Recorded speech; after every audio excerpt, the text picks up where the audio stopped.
So good evening, everyone. Can everyone hear me okay? Excellent. I'm delighted to be here to say a few words to open this evening's program. Over the course of the last year since becoming the New School's president, there's been a lot that has excited me about the way that our progressive higher education ideals are reflected and made manifest. The Prize for Distinguished Achievement in Social Philosophy is a prime example. I was heartened to learn about this new initiative in partnership with Vanderbilt University, where my colleague and friend Daniel Diermeyer is also their new president. And I want to congratulate and thank my colleagues at the New School, especially the New School for Social Research's Professor Alice Crary, and our partners at Vanderbilt for your vision and your dedication to making this project happen. This prize lifts up and supports groundbreaking, courageous, and critical work in the social sciences. It challenges the status quo of traditional disciplinary thinking. It grounds scholarship in real-world issues, unpacking and understanding the complex problems of our time as a way to find the means to address those challenges. It recognizes and it elevates distinguished scholarship at the same time that it helps to advance younger scholars. And finally, it reflects the critical role of the university to be a convener, a kind of public commons, if you will, for intellectual discourse around important issues and important ideas.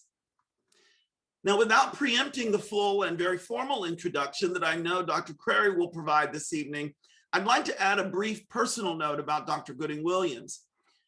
Bob and I go back a ways to 2002, I believe, when we were both on the faculty at Northwestern University. And I had occasion to work with Bob and to get to know him in many different ways in that time.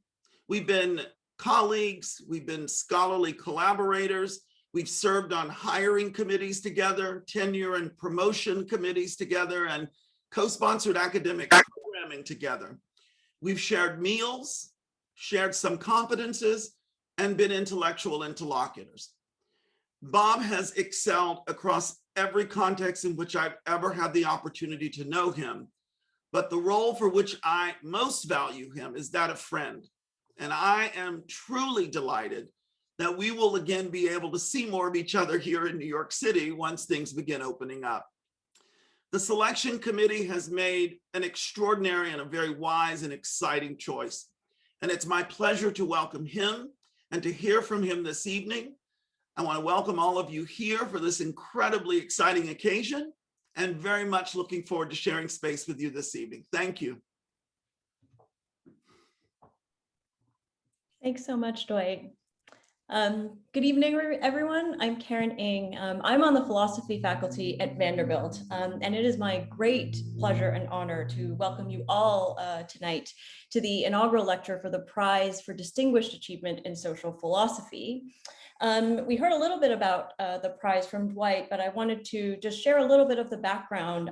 We developed this prize in an attempt to support, to publicize, and to recognize groundbreaking work in social philosophy, a broad category that includes questions pertaining to social epistemology and social ontology, theories of social groups, institutions, categories, and identities, and finally, also critical theories of race, gender, class, ability, animality, and the natural environment.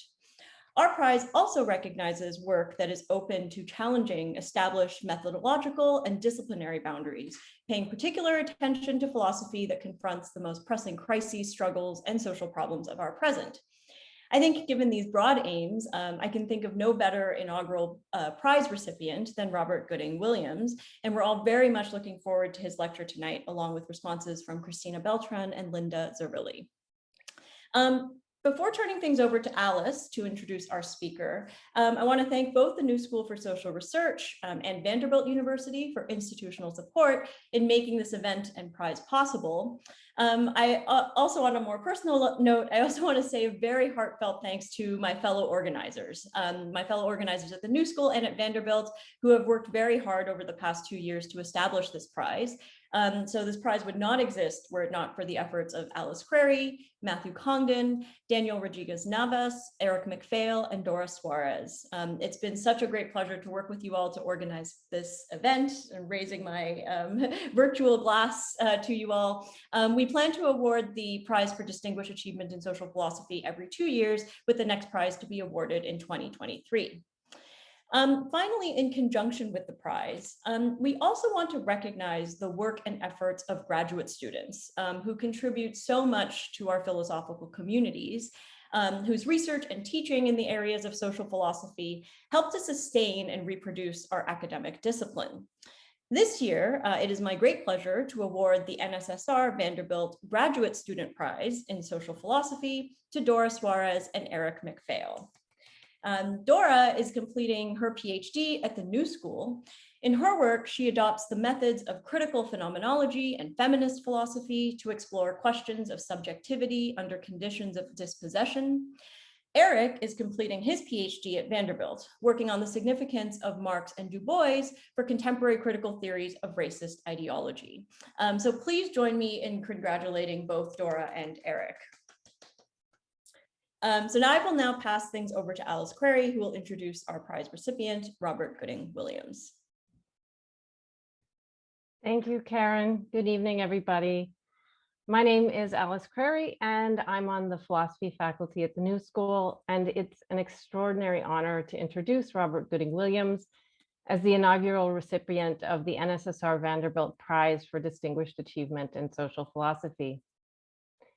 Having previously held endowed professorships at Amherst Northwestern University and the University of Chicago, Gooding Williams is currently the M. Moran Weston Black Alumni Council Professor of African American Studies at Columbia University, where he's appointed both in the Department of Philosophy and the Department of African American and African Diaspora Studies, and where he's also the founding director of the Center for Race, Philosophy, and Social Justice.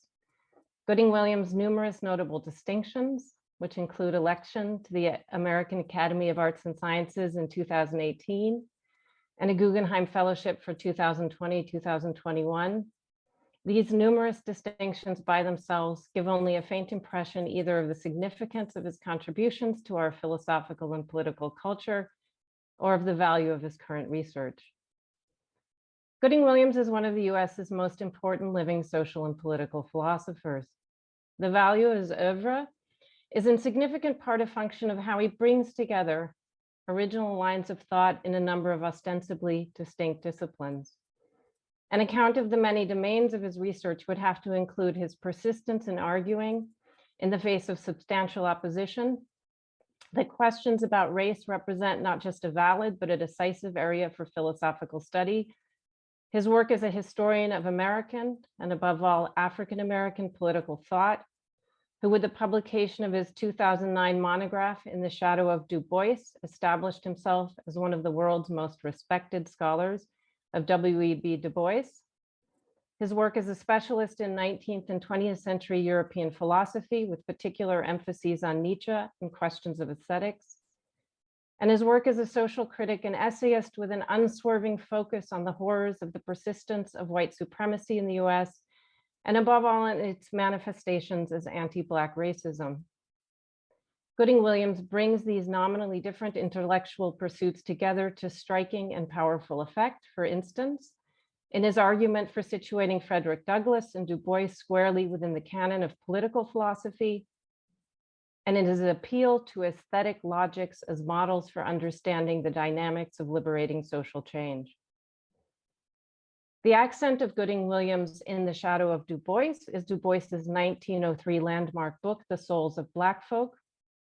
One signature achievement of In the Shadow of Du Bois is bringing out larger political contours and nuances of conversations between Du Bois and contemporaries such as Douglass and Booker T. Washington, and showing that these conversations need to be included in core accounts of US political philosophy.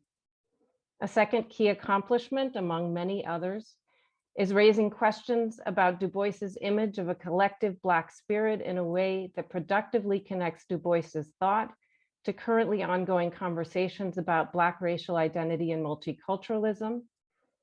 Gooding-Williams is a key contributor to these conversations, having made his mark with his 1998 article, Race, Multiculturalism, and Democracy, recognized as one of the best essays in philosophy in the year of its publication. This article mounts a defense of a sophisticated social constructionist account of race, arguing that properly understood, it enables us to understand how race-conscious multicultural education can support and foster the capacity for democratic conversation. Nearly a decade before the publication of In the Shadow of Du Bois, Gooding-Williams developed a distinctive voice as a commentator on 19th and 20th century European philosophy, most conspicuously with the publication of his 2001 book, Zarathustra's Dionysian Modernism. This is a marvelously rich study of Nietzsche's enigmatic book, addressing the complexity represented by changes in Nietzsche's thought before and after Thus Spoke Zarathustra, and confronting the ambiguity of Zarathustra's overarching themes. Gooding-Williams limes Nietzsche's work for inspiration for liberating politics, and he does so without overlooking or minimizing Nietzsche's Eurocentrism and racism. One of Gooding-Williams' distinctive contributions is to take seriously the possibility of facing up to these aspects of Nietzsche's writings, while also asking whether it's possible that we might learn something of genuine political value. He turns to these topics in his provocative 2006 essay, Supposing Nietzsche to be Black, What Then?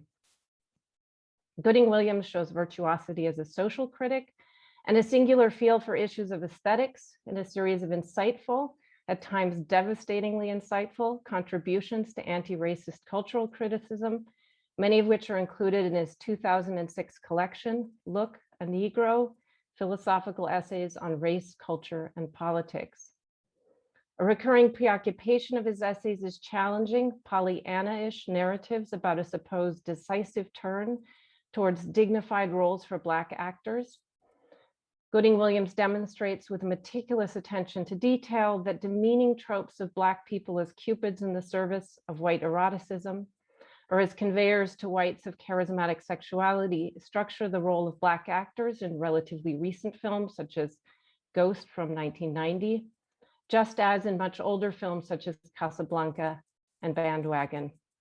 Moreover, when he writes about a dance routine with Fred Astaire and an unnamed Black shoeshine man in Bandwagon, in particular, Gooding-Williams enters into what became a multi-part exchange with the philosopher Stanley Cavell about whether, as Cavell intimates, the routine represented the possibility of democratic communion beyond racist injustice, or whether instead it represented a continued exploitation of presumed Black existential groundedness for white self-development.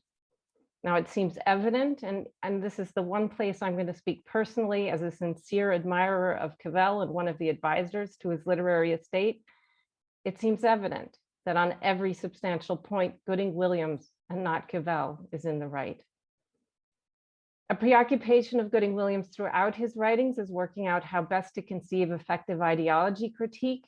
Part of the value of his contributions here lies in his insistence on claiming the insights of generations of radical thinkers who have argued that it is only granted an ethically charged appreciation of the sort that works of art can foster, that the harms caused by structural forms of race, gender, and class-based bias come into view. In one notable recent essay, Ideology, Social Practices, and Anti-Black Concepts, Gooding-Williams thus discusses the political power of a number of artworks, including Chris O'Feely's painting The Thinker and Barry Jenkins' film Moonlight, describing how they unsettle concepts central to the articulation of anti-Black racism and direct us to more just and liberating modes of thought and action. Gooding-Williams' exciting and auspicious current work on Du Bois's political aesthetics, of which he'll give us an outtake this evening, integrates, further elaborates, and complicates many of the valuable lines of thought from his work to date. The starting point for this new book is an account of the development of Du Bois's mature moral psychology of white supremacism, as he reworks and refines it between Darkwater in 1920 and the 1940 Dusk of Dawn. Gooding-Williams has had to date a stunning career and is one of our greatest social and political thinkers. There's also every reason to look for him for insight and inspiration going forward. Tonight, we want to recognize, alongside Gooding-Williams' distinguished record of scholarship and criticism, his contributions to shaping curricula in the different institutions in which he's worked, his contributions to the support of student activism and organizing, and more prosaically, and yet no less decisive and important, his many service-related contributions to the building and support of a variety of academic and social justice institutions. We also recognize him as a thinker of great focus and integrity, as someone who sometimes ruminates for days over casually critical comments before responding with extreme thoughtfulness, and as a thinker who embodies respect for the principle that the only thing that redeems criticism is its necessity. It's with great pleasure that I join other members of the NSSR Vanderbilt Committee in making Robert Gooding-Williams the first awardee of our Prize for Distinguished Achievement in Social Philosophy. Please join us in celebrating and welcoming our brilliant and brilliantly admirable honoree.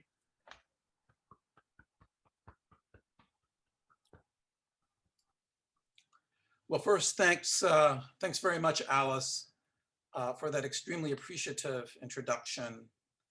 And thanks to Karen Ng and to my dear friend, now president of the New School, Professor Dwight McBride, whose humor, energy, and generosity of spirit I've missed since leaving Northwestern, where, as he mentioned, we were once colleagues. And thanks finally to my friends Cristina Beltrán and Linda Zerilli for agreeing to comment on my lecture. Linda, I should mention, is also a former colleague, as we overlap both at Northwestern and the University of Chicago. I'm deeply honored to have been selected as the inaugural recipient of the Prize for Distinguished Achievement in Social Philosophy. And I am excited that the faculty at Vanderbilt and the New School have seen fit, by establishing such a prize, to celebrate the importance of world-oriented and politically engaged philosophizing. At each and every step of the way, my work in social philosophy, and specifically in Africana philosophy and critical race theory, has built on the excellent scholarship of my predecessors and peers in those areas. In any event, I believe that my talk this evening is in keeping with the intent of the Distinguished Achievement Prize, for it continues my engagement with the work of W.E.B. Du Bois, whose contributions to world-oriented and politically engaged philosophizing are exemplary. So let me begin. The title of my talk is Du Bois, Democracy and Aesthetic Education.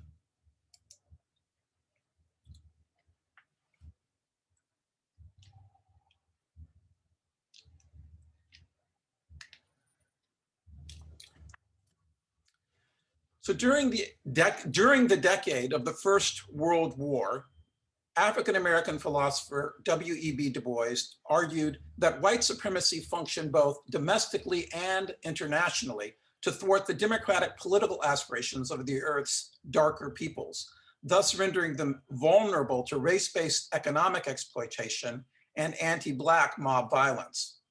During the same decade, Du Bois elaborated an aesthetics, a philosophy of beauty, that conceptualized beauty as a political force capable of supporting the struggle against white supremacy, of sustaining the moral resolve required to fight it, and of undermining its grip on the individuals who perpetuated it.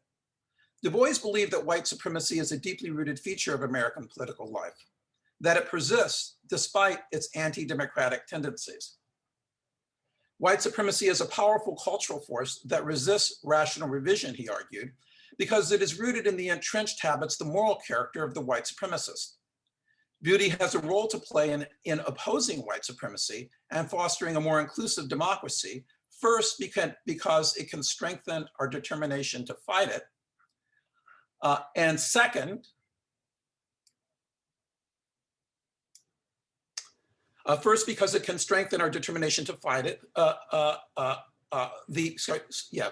First, because it can strengthen our determination to fight it, the obduracy of the white supremacists notwithstanding. and second, because it can unsettle and help to transform the pernicious habits that perpetuate it. In Du Bois's first autobiography entitled Dusk of Dawn, he describes an earlier work, Dark Water, a book he published fewer than 2 years after the signing of the armistice that ended the Great War, as the second of 3 sets of thoughts he had essayed, centering around, he says, the hurts and hesitancies that hem the Black man in America. Comprising a credo, a postscript, and a litany, as well as essays, stories, and poems, Dark Water figures centrally in my study of Du Bois's aesthetics for 2 reasons. One is that Du Bois explicates and exemplifies his concept of beauty in Dark Water. The second is that Dark Water establishes the historical, moral, psychological, and normative context that explain Du Bois's turn to beauty as a vehicle for combating white supremacy. Du Bois's philosophy of beauty presupposes a narrative of the history of modern struggles for democracy, a moral psychology of white supremacy, and a normative conception of democracy. According to the historical narrative, the modern democratic political movement has embodied a perpetual and perpetually embattled struggle to promote the normative democratic ideal of an unrestricted franchise against the rule of self-interested capitalists in the aftermath of the Industrial Revolution. Du Bois's moral psychology of white supremacy helps explain the limited success of that struggle and the correlated restriction of democratic development to the white races, he says, including the failure of Reconstruction and the advent of a new industrial imperialism.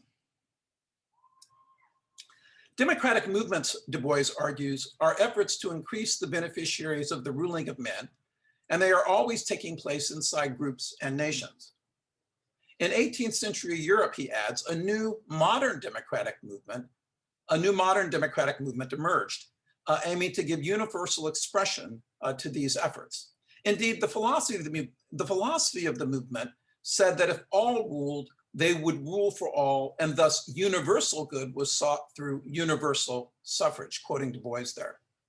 On Du Bois's account, the modern democratic movement aspires to universalize the benefit of ruling, to extend that good to all, and it promotes universal suffrage as a critical means to that end. Its efforts have been stymied, however, by ignorance and selfishness. During the 18th century, ignorance about the action of men in groups and the technique of industry in general constrained successful democratic struggles, Du Bois writes, to restricting menial service, to securing the right of property and handiwork, to regulating public taxes, to redistributing land ownership, and to freeing trade and barter. Meanwhile, as selfish interests opposed these efforts, a whole new organization of work suddenly appeared, the Industrial Revolution of the 19th century. And it appeared largely, though not exclusively, due to the determination of powerful and intelligent individuals to secure the benefits of privileged persons, as in the case of the foreign slave trade. Confronted with this vast and unexampled development of industry, the new democracy stood aghast and impotent, unable to rule what it did not understand. Thus, Du Bois writes, an invincible kingdom of trade, business, and commerce ruled the world. And before its threshold stood the freedom of 18th century philosophy, warding the way. Some of the very ones who were freed from the tyranny of the Middle Age became the tyrants of the Industrial Age.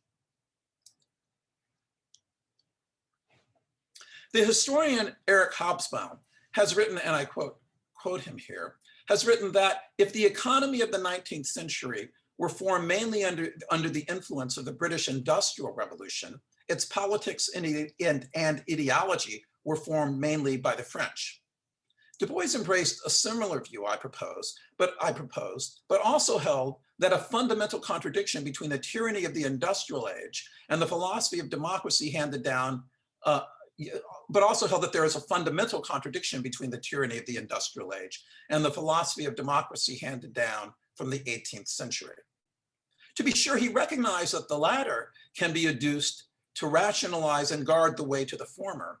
But the contradiction between democracy and tyranny, whether political or industrial, remained critical to his thinking. When Du Bois wrote Dark Water, he held that the history of the modern world had largely been propelled by a conflict between these between the essentially democratic impulses animating the French Revolution and the anti-democratic capitalist and essentially self-interested forces driving the slave trade and the Industrial Revolution. With the triumph of the latter, captains of industry and philanthropists ruled the world. But soon the lowest laborers, including the American Negroes, Du Bois says, the American Negroes who revolted against slavery, took up the democratic fight for freedom. Still, he says, the Civil War was not a war for Negro freedom, but a duel between two industrial systems, one of which was bound to fail because it was an anachronism, and the other bound to succeed because of the Industrial Revolution. After the war, the philosophy of democracy reasserted itself against the newly consolidated capitalist order, for with Reconstruction, there was a chance to try democratic rule in a new way against the new industrial oppression with a mass of workers who were not yet in its control, a unique chance to realize a new modern democracy and industry in the southern United States, which would point the way to the world. But the effort to make good on that prospect, to enfranchise Black and white labor, to redistribute land and capital, and to establish a public school system ultimately failed due to the opposition, he says, of the former slave owners and the owners of the industrial North. The result, Du Bois writes, was the disenfranchisement of the Blacks of the South and a worldwide attempt to restrict democratic development to white races and to distract them with race hatred against darker races. This program, he continues, while it helped raise the scale of white labor in much greater proportion, put wealth and power in the hands of the great European captains of industry and made modern industrial imperialism possible.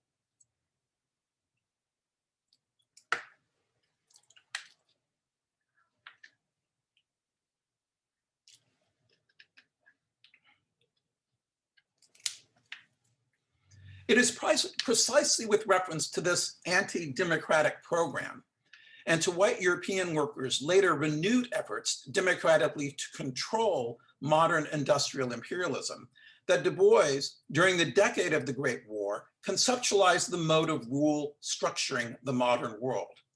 In Du Bois's narrative of the history of democratic struggle stretching from the 18th century, the year 1877 marks a critical juncture defined by the end of Reconstruction and Henry Stanley's arrival at the mouth of the Congo River. According to the story he tells, the demise of Reconstruction and the beginning of the scramble for Africa that Stanley's travels occasioned gave rise to a mode of global governance essentially characterized by two interrelated dynamics. One, the ongoing democratic development of the white working class, its success, that is, in reforming the prevailing imperialist political order by promoting policies that reduce the capitalist domination and exploitation of white workers in Europe and America. And two, the persistent restriction of the democratic development of the world's darker races, thus the darker races' ongoing subjection to domination and exploitation by white workers united with white capitalists. Du Bois's name for this mode of governance is democratic despotism. And his moral psychology of white supremacy is part of his attempt to explain the conjunction of these dynamics. That is to say, why the norms advanced by the modern democratic movement, while effective in constraining capitalist interests when they targeted white workers, were not effective in fettering those interests when they targeted the world's darker peoples.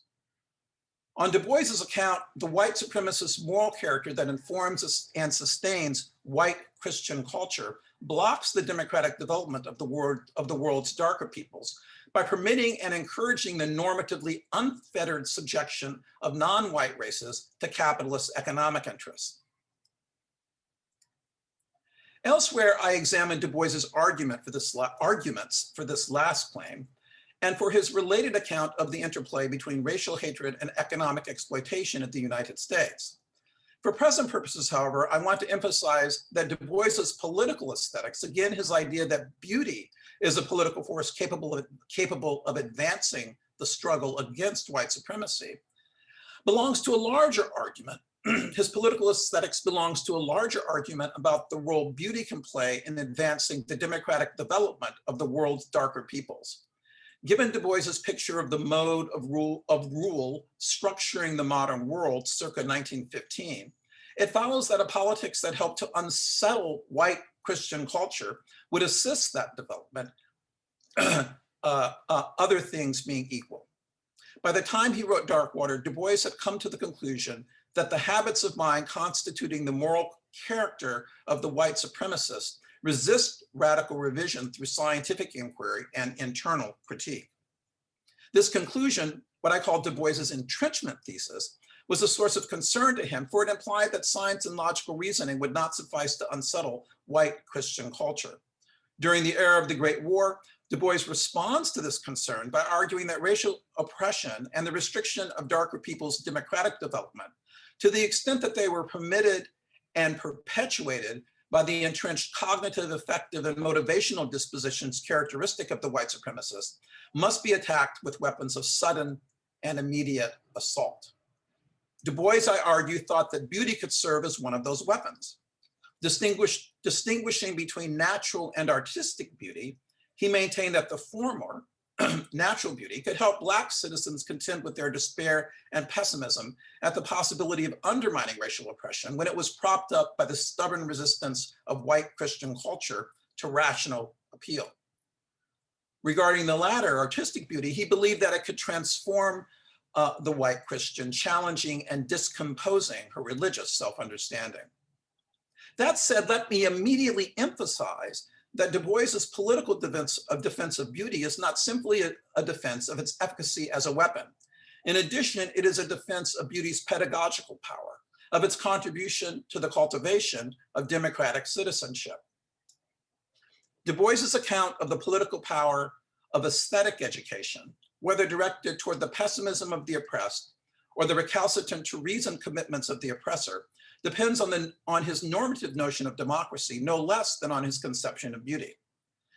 In the later part of this lecture, I briefly sketched that conception, his conception of beauty, which deserves a more detailed analysis than I'll be able to offer here this evening. But anyway, in any case, I would briefly sketch that conception in order to introduce Du Bois's contention that one of beauty's defining features, its power to astonish through its unfamiliarity, has a critical role to play in the cultivation of a characteristically democratic civic virtue, to wit, citizens' openness, their receptivity to possibilities of feeling, thought, and action that strike them as strange or remote. First, however, I reconstruct Du Bois's defense of his democratic ideal, his normative invocation of democracy as a standard of political excellence. I then return to the idea of beauty's pedagogical power via an analysis of Du Bois's understanding of the culture of democracy. On his account, the culture of the crowd, which aesthetic education geared to the virtue of receptivity is meant to promote.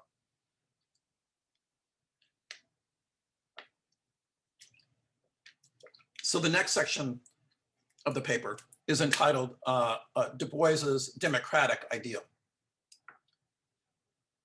Du Bois begins his defense of the democratic ideal, which is to universalize the franchise, by rebutting the reasoning typically adduced to exclude the ignorant, the inexperienced, the guarded, and the unwilling from a share in the ruling of men. Often, he tells us, this reasoning falters on a misapprehension, on the untrue premise that the basis of the argument for universalizing the franchise is that voting is simply a means to satisfy the needs or wants of some group. For example, that the franchise should be extended to white women and Blacks simply because their needs require it. According to Du Bois, however, the foundation of the argument for democracy, the principle on which the case for the rule of all rests, is that democracy, he says, is the method of government required to realize, he says, the broadest measure of justice to all human beings, or limiting the scope of the principle to the potentially self-ruling peoples of modern sovereign states to realize, he says, the broadest justice for all citizens. On this account, the measure of justice that rulers extend to the ruled is maximally broad if and only if all the ruled rule. Only if all the ruled rule. Du Bois defends the proposition that democracy is needed to realize the broadest justice to a state's citizens by arguing that justice requires inclusiveness and that inclusiveness requires democracy. But what is inclusiveness and why does justice require it? Du Bois answers the first question in political terms, conceptualizing inclusiveness as the inevitably disruptive incorporation of previously excluded perspectives and voices into the mix of considerations that determine how a body politic is to be governed. In his work, the addition of a new wisdom, new points of view, and new interests that must be from time, let me start that again. In his words, the addition of new wisdom, new points of view, and new interests that must be from time to time bewildering and confusing. Thus, while those who have a voice in the body politic have expressed their wishes and sufferings, the appearance of new interests and complaints means disarrangement and confusion to the older equilibrium. Again, the introduction of new perspectives will be bewildering and confusing. Du Bois answers the second question, why does justice require inclusiveness, in epistemic terms, arguing that justice requires the accumulation from diverse sources, arguing that justice requires the accumulation of wisdom from diverse sources, and that gathering wisdom from such sources requires inclusiveness. The people of a democratic nation, he writes, holds in the heads and hearts of its individual citizens the vast mine of knowledge out of which it may build a just government, a government built on the broadest justice to every citizen. Justice for Du Bois concerns the treatment of individuals. It is essentially a matter of responsiveness, of according due consideration to everyone's concerns. This in any case is the idea of justice I take him to be invoking when he envisions a world where the interests of no human soul will be neglected, when he writes that women need the ballot to right the balance of a world sadly awry because of its brutal neglect of the rights of women and children. And when he writes that Negro enfranchisement would entail that Black men in the South would have to be treated with consideration, have their wishes respected, and their manhood rights recognized. For Du Bois, the laws characteristic of a just government, of enlightened social legislation, give due consideration to the interests and wishes of all citizens, including their interests in having their rights protected. But to be just in this sense, laws must reflect the epistemic diversity of the citizenry. In the words of one contemporary philosopher, they must express citizens' situated knowledge, the fact that citizens from different walks of life have different conceptions of problems, that citizens from different walks of life have different experiences of problems and policies of public interest, experiences that have evidential import for devising and evaluating solutions. Justice demands epistemic diversity, for in the last analysis, Du Bois writes, only the sufferer knows his sufferings. Just laws require inclusiveness, for just laws take account of epistemic diversity. And because taking account of epistemic diversity calls for incorporating previously excluded perspectives and insights into the determination of how a body politic is to be governed.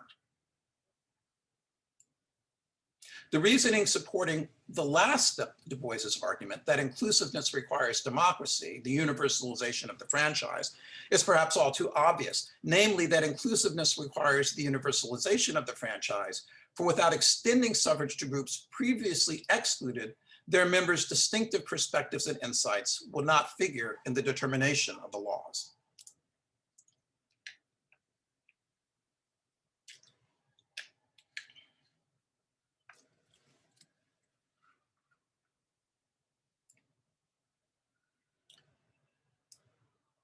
In a passage about democratic tyrannies, in a passage about democratic tyrannies of the majority over permanent minorities, a passage that echoes both Tocqueville's Democracy in America and Mill's On Liberty, Du Bois relates his justice-based defense of democracy to the democratic ideal.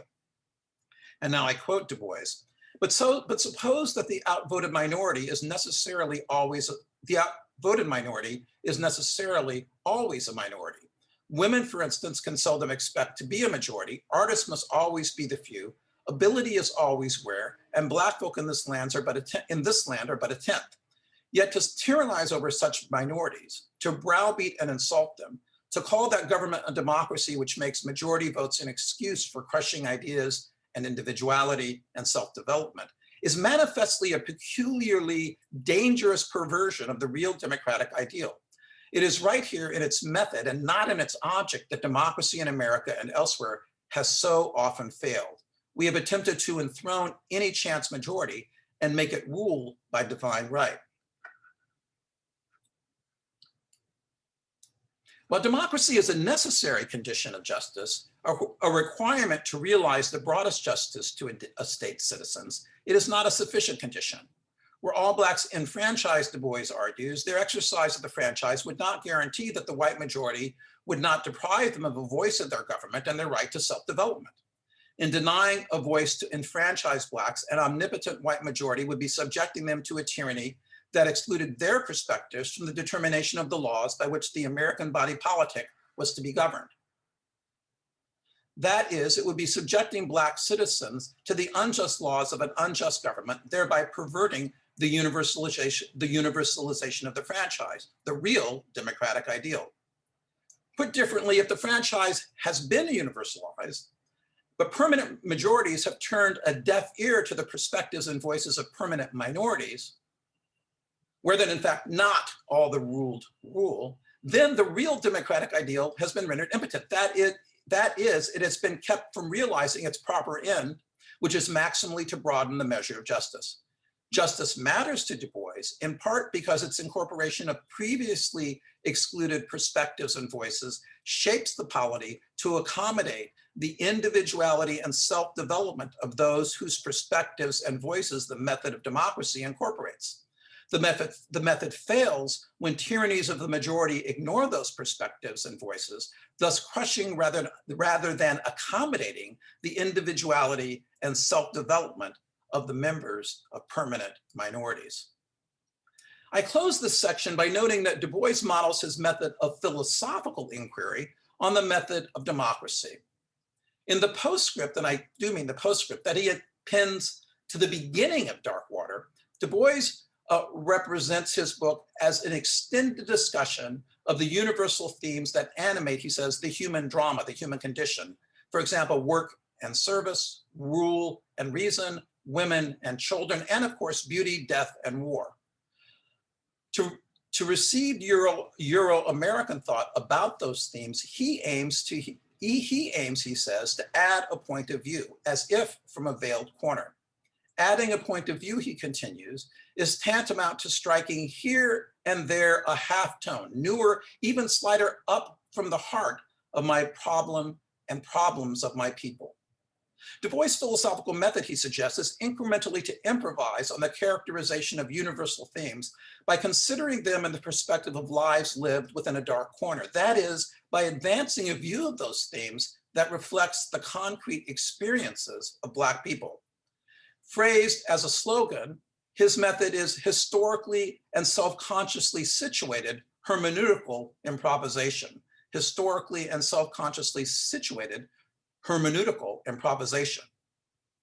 There are many examples of Du Bois's implementation of this distinctive mode of philosophical inquiry, including the opening pages of the Dark Water chapter in which he explicates his concept of beauty.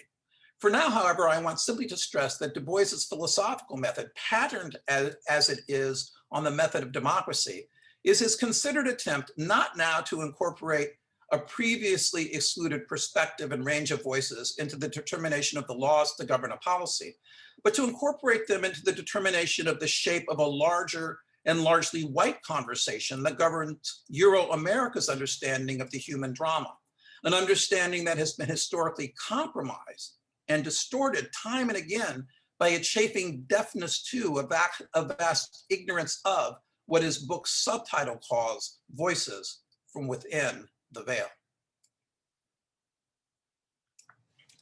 So the next section is entitled The Discovery of the Crowd.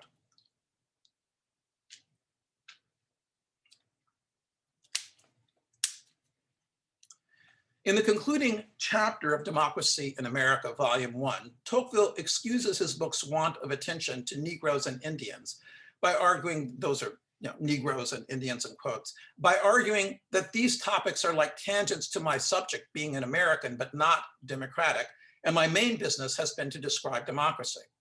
In contrast to Tocqueville, Du Bois believes that part of understanding democracy in America is making sense of its failures and especially its exclusions. And again, he believes that these exclusions stem from a democratic despotism that is sustained through the inhibition of the democratic development of the world's darker peoples by the white Christian culture prevalent in Europe and America. And I hope it goes without saying that, obviously Du Bois's conception of democratic despotism is not Tocqueville's conception, famous conception of democratic despotism.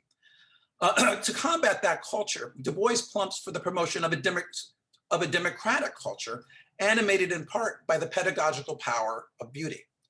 As the following two passages attest, if read with an eye to the ramifications for democracy in America and elsewhere, the contrast between these cultures can be suitably described as a contrast between the culture of the mob and the culture of the crowd. So the first passage that I'm going to read comes from the Work and Wealth chapter of Darkwater. The second from the chapter entitled Of the Ruling of Men. So the first passage, the meaning of America is the beginning of the discovery of the crowd. The crowd is not so well trained as a Versailles garden party of Louis XIV, but it is far better trained than the sans-culotte, and it has infinite possibilities. What a world this will be when human possibilities are freed, when we discover each other, when the stranger is no longer the potential criminal and the certain inferior. The second passage. In fact, no one knows himself but that self's own soul. The vast and wonderful knowledge of this marvelous universe is locked in the bosoms of its individual souls. To tap this mighty reservoir of experience, knowledge, beauty, love, and deed, we must appeal not to the few, not to some souls, but to all. The narrower the appeal, the poorer the culture, the wider the appeal, the more magnificent are the possibilities. Infinite is human nature. We make it finite by choking back the mass of men, by attempting to speak for others, to interpret and act for them. And we end by acting for ourselves and using the world as our private property. So the first sentence of the first passage is ambiguous. Read as an historian's observation that a particular event, the beginning of the discovery of the crowd, led to the determination of the meaning of America, it seems that Du Bois's interest is to identify the causal origins of Americans' habits, prejudices, and the like. But interpreted more plausibly as a claim that America is defined by a normatively distinctive project, more exactly by a founding beginning commitment to make known, to discover to the world a polity organized around the concept of the crowd, it appears that Du Bois's central concern is to expose America's ongoing failure to honor that founding commitment. The allusions to Louis XIV and the sans-culotte are telling. On one hand, reference to an absolute monarch whose rule has been described as a reign of etiquette.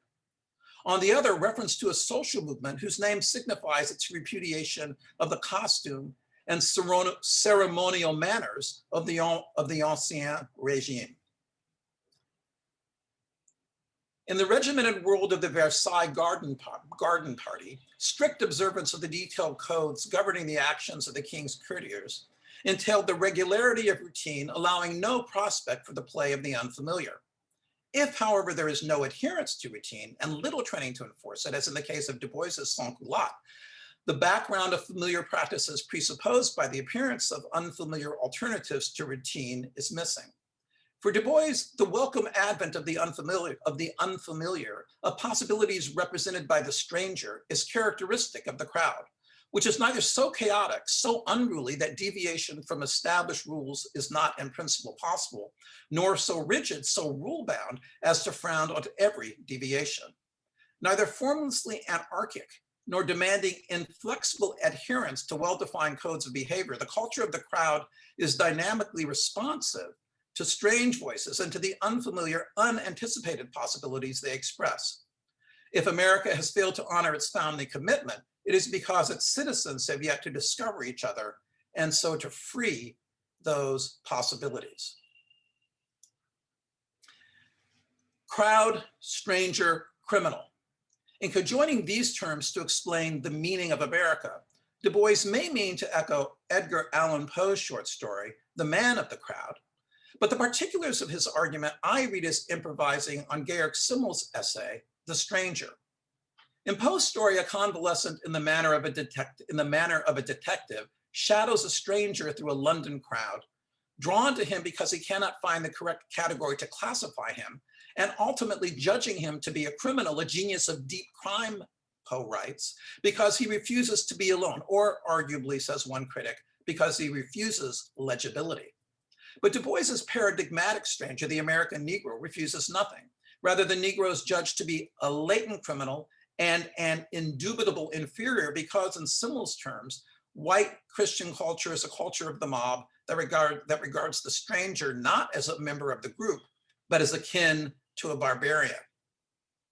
Simmel's stranger is not the wanderer who brings, is not, and I'm quoting Simmel here, Simmel's stranger is not the wanderer who comes today and goes tomorrow, but the man who comes today and stays tomorrow, bringing qualities into a group that are not and cannot be indigenous to it.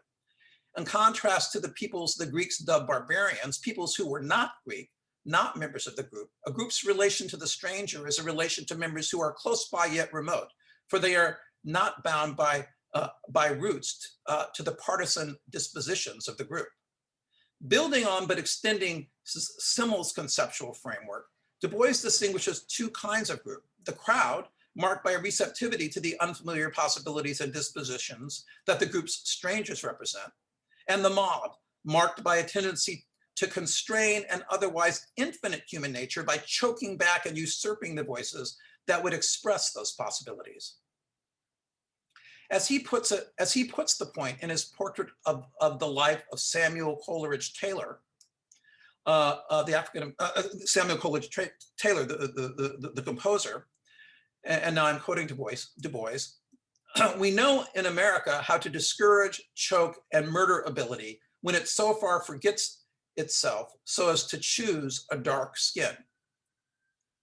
Du Bois metonymically figures white Christian culture as a culture of the mob, more precisely of the choking, stifling lynch mob, for it silences the voices of the strangers who have chosen dark skin, projecting them as subhuman criminals, but like the ancients, barbarians, not as members of the group, not as fellow members of the polity. If then, if then Du Bois does intend to improvise on Poe as well as Simmel, perhaps we should read him as reading Poe as allegorizing the tendency to violence that energizes the lynch mob in his depiction of a detective's maniacal pursuit of a stranger in a crowd. In the autobiographical sketch that is chapter 1 of Dark Water, Du Bois notes that Louis XIV drew two of his ancestors, Du Bois's ancestors, two Huguenots, Jacques and Louis Du Bois, into wild Ulster County, New York. I note this allusion to Louis XIV, for it tells against the seemingly obvious, or perhaps obvious, but I believe false interpretive assumption that Du Bois means to equate the mob with the sans-culottes. In Du Bois's eyes, the reign of the Sun King was no less characterized by the intense persecution of the Huguenot religious minority than by its insistence on strict rules of etiquette that allow no play to unfamiliar behavior or strange voices. And that persecution of an oppressed minority by a ruling majority more resembled the persecution of Black Americans than the sans-culottes' later use of violence against their former oppressors. For Du Bois, I surmise the American culture of the mob had greater affinity to Louis's etiquette-driven and persecutory monarchy than to the sans-culottes. America's white Christian culture perpetuates racial oppression, but Du Bois hopes that the cultivation of a democratic culture of the crowd will help to erode it and thereby to alleviate racial oppression. Du Bois's ambition to establish a polity shaped by the culture of the crowd is an ambition to topple an unjust social order, as was the sans-culottes' ambition to establish an egalitarian republic. But the culture of the crowd is no more the culture of the sans-culottes than it is of the mob. Du Bois's notions of the culture of the crowd and the culture of the mob are ideal types, conceptual constructs that generally serve him as tools for imagining the possibility of advancing America's founding normative project, while keeping attuned to the recurrent upsurge of attitudes that threaten to suffocate that possibility. Here, I consider an example of this general serviceability by examining one of Darkwater's short stories, The Second Coming. Within Darkwater, Du Bois places the Second Coming just after the chapter that introduces the concept of the crowd, in part to help him explicate that concept, but also to demonstrate the importance of tethering a democratic and emancipatory political imagination to an acknowledgement of the power of the forces that oppose it. Reworking the New Testament's account of the Epiphany, The Second Coming tells the tale of the arrival of 3 bishops in Valdosta, Georgia, where a Black Christ has been born to Lucy, a young Black girl who could pass for white. Each of the bishops, 1 white, 1 Black, and 1 yellow, has received a formal letter summoning him to Valdosta. When the Black bishop receives his missive, he says, "I must go down there. Those colored folks are acting strangely." And when the yellow bishop receives his, he writes, I have been strangely bidden to the Valdosta. As the story unfolds, we learn that the white bishop was already headed to Valdosta to attend the wedding of Marguerite, the daughter of the governor. After the white bishop arrives, the governor states that he never saw Blacks act so, opining that they seemed to be expecting something. And actually, he doesn't use the word Blacks, he uses the N-word. "What's the crowd, Jim?" the governor asks his chauffeur. Later, we hear that when a wag in the surging crowd yelled fire, all laughed and ran. Finally, as the governor hurries the white bishop to his waiting limousine, after the latter has discovered that Lucy and her baby are Black, he asks, "Did you hear anything? Do you hear that noise? The crowd is growing strangely on the streets, and there seems to be a fire over toward the east. I never saw so many people here. I fear violence, a mob, a lynching. I fear, hark." The coming of a Black Christ causes Black folk to behave strangely and an Asian bishop to feel the pull of a strange event. A similar feeling enlivens the crowd, apparently, for it is growing strangely. In keeping with this concept of the crowd, and perhaps with an eye to Matthew 25, verses 42 through 46, Du Bois depicts a particular surging crowd as able to welcome and accommodate the strange appearance of a Black Christ. But is that what will happen? A question that is prompted by the governor's fearful suggestion that the crowd is potentially a mob, that it could well become a violent lynch mob. To be sure, I do not suggest that Du Bois's governor means to discriminate between the concepts of the crowd and the mob. I do suggest, however, that Du Bois means to discriminate between them, and more importantly, to highlight the fragility of America's normatively distinctive project, its ever-present vulnerability to the white Christian culture of the mob. Fully to appreciate Du Bois's point, we need only notice that by setting the Second Coming in Valdosta, Georgia, he frames his fiction as a retelling of the story of Mary Turner, the Black victim of a white mob that hung her upside down from a tree, set her clothes afire with gasoline, cut from her womb the baby with whom she was 8 months pregnant, and then crushed the baby's head underfoot before spraying her body with bullets, all because Turner dared to protest the lynching of her husband the day before. Du Bois envisions a gathering crowd disposed to welcome the strange arrival of a Black baby Jesus, but his political imagination is troubled by the brutal murder of another Black baby and his Black mother just north of Valdosta, and just a little less than 2 years before Darkwater was published. Recognizing that any crowd can easily become a mob, thus that the project of organizing a polity around the idea of the crowd is ever pregnable, he reminds us that our effort to create a culture that welcomes the stranger is a precarious enterprise that can be undone by a resurgence of the culture it seeks to displace. If Mary Turner's child could not escape the violence of the mob, there is no assurance that Lucy's child will escape it to survive a modern day Valdosta version of the massacre of the innocents, even as the sound of music, some strong and mighty chord, Du Bois writes, announces his coming. In the treatment of the child, Du Bois writes, the world foreshadows its own future and faith. All words and all thinking lead to the child, to that vast immortality and the wide sweep of infinite possibility which the child represents. In explaining the immortality and infinite possibility that the child represents, Du Bois invokes William Wordsworth's intimations ode, Wordsworth's intimations of immortality, remarking, and now I'm quoting Du Bois, that the heaven that lies about our infancy, a line from Wordsworth, that the heaven that lies about our infancy is but the ideals come true which every generation of children is capable of bringing. In this particular context, a Darkwater chapter entitled The Immortal Child, Du Bois's ideals are educational aims, first among which is the aim to achieve freedom through the development of human souls. That the thought of fulfilling these ideals involves an intimation of heavenly immortality suggests that the ideals are universal and enduring, bound neither by place nor time. More important to Du Bois, however, is the prospect of an earthy, what he calls a practical immortality, an ongoing cultivation of freedom and self-development that continues through the endless life of children's children. For Du Bois, the work of educating children is a multi-generational project to free the infinite possibilities of human development that the white Christian mob chokes back. It is part of a struggle to create a polity shaped by the democratic culture of the crowd. As the Second Coming, as the short story shows, the work of educating Black children compounds that struggle, for the culture of the mob ever threatens to crucify these children's souls, and so ever puts Black people's future at risk and their faith in question. How can a faith in Black people's future be sustained?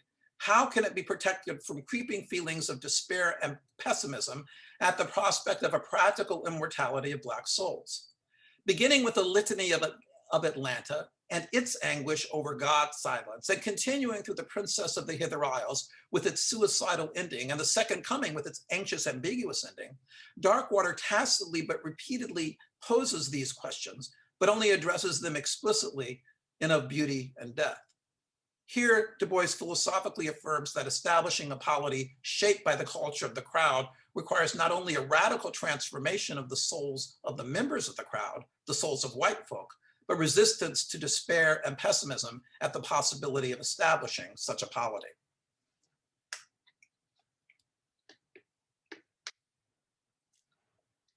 So the last section of my talk this evening is entitled Aesthetic Education.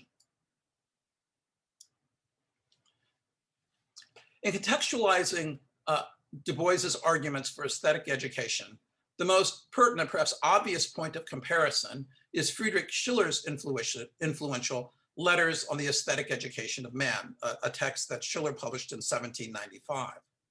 Schiller writes in the wake of the overthrow of the despotic Ancien Regime and in reaction to the Reign of Terror. In contrast, Du Bois writes in advance of the hoped-for overthrow of a despotic form of democracy and in reaction to racial oppression. Heir to the tradition of modern Republican political thought, Machiavelli, Montesquieu, Rousseau, and others, heir to that tradition, Schiller responds to the terror by defending aesthetic education after the revolution as a vehicle for cultivating the moral and civic virtue required to ensure the stability and duration of the new French Republic. Heir to the same tradition, Du Bois responds to the terror of despotism itself. Du Bois responds to the terror of despotism itself by defending aesthetic education before the revolution, so to speak, as a means the oppressed wishing to overthrow their oppressors might deploy against them. For Schiller, art facilitates the integration of our sensible and intellectual natures, thus enabling us to achieve the autonomy that moral and civic virtue demand.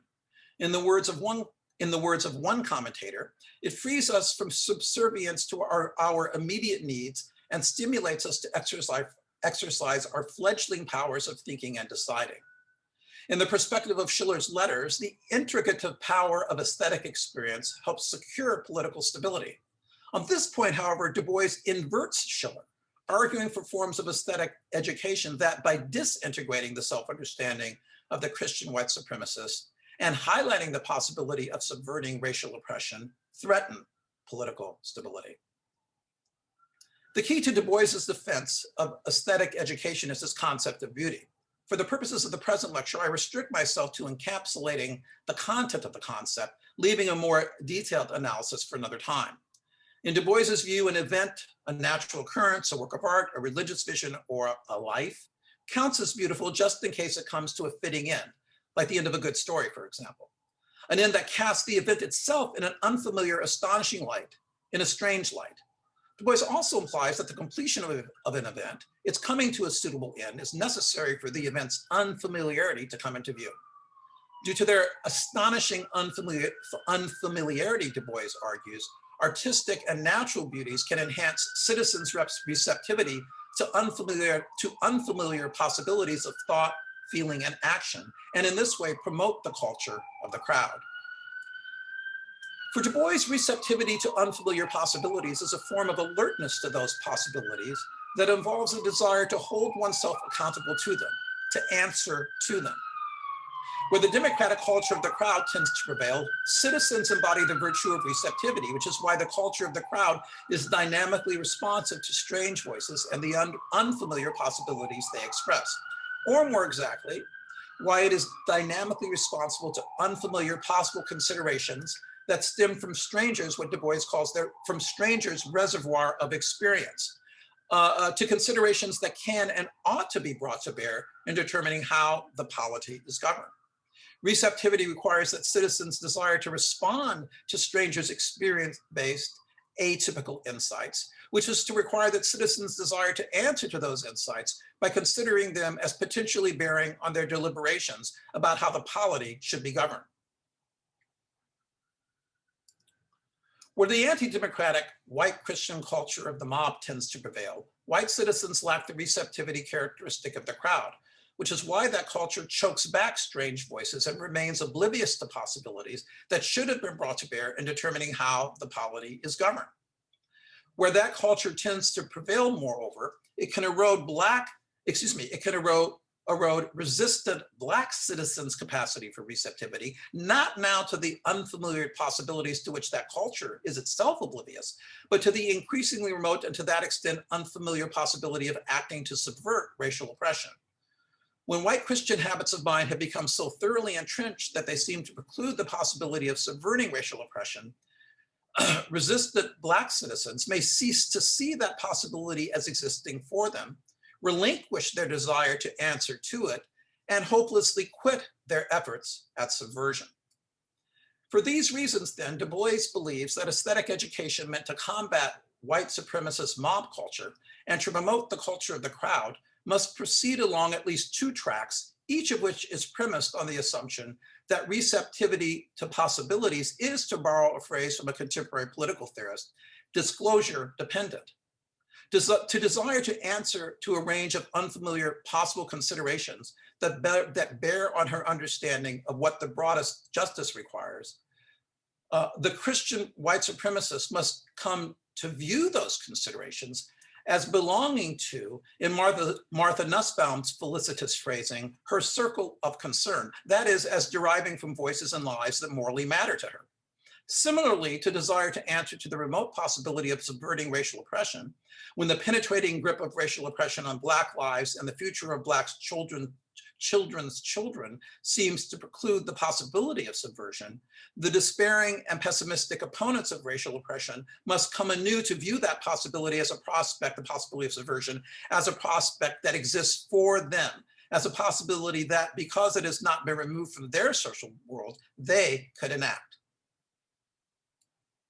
Regarding the first case, the function of aesthetic education through the medium of artistic beauty is radically to transform, again, to disintegrate the Christian white supremacist self-understanding by disclosing to her astonishment, that her circle of concern properly comprehends Black lives and voices. Regarding the second, the function of aesthetic education through the medium of natural beauty is to relieve Blacks of their tendency to despair of and quit this is to relieve Blacks of their tendency to despair of and quit the struggle by disclosing to them, to their astonishment, that their social world comprehends and has not foreclosed the possibility of action that subverts racial oppression. To conclude, I adduce two theses that summarize Du Bois's picture of the role aesthetic education can play in combating democratic despotism. One is that the astonishing unfamiliarity of artistic beauty can enhance the Christian white supremacist receptivity to the unfamiliar possibilities Black strangers voice by showing her that she can allow can enlarge her circle of concern, and indeed that she should do so. The other is that the astonishing unfamiliarity of natural beauty can enhance despairing Black agents' receptivity to the remote possibility of subverting racial oppression by showing them that they themselves can transform their social world.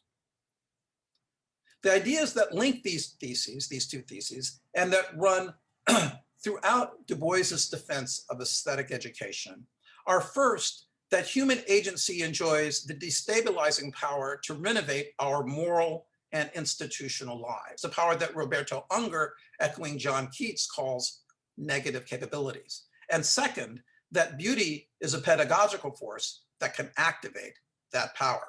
Thank you.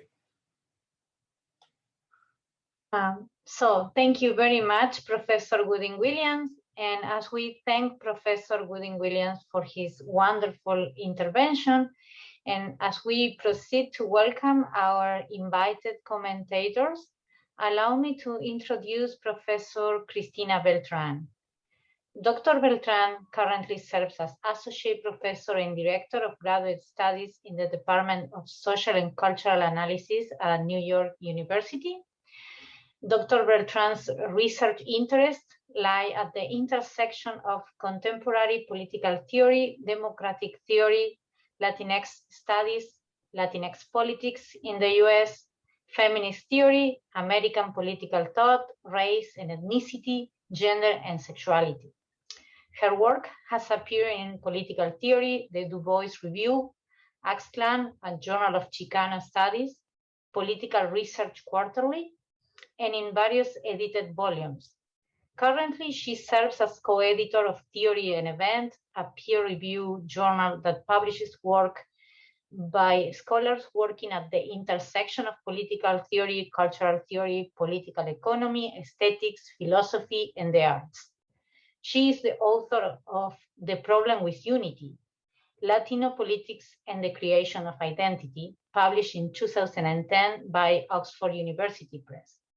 Her new book, Cruelty as Citizenship, How Migrants' Suffering Sustains White Democracy, explores the American right's deep antipathy toward non-white migrants from Mexico and Latin America, and examines why many in the Republican Party experience acts of cruelty against migrants as a form of democratic pressure.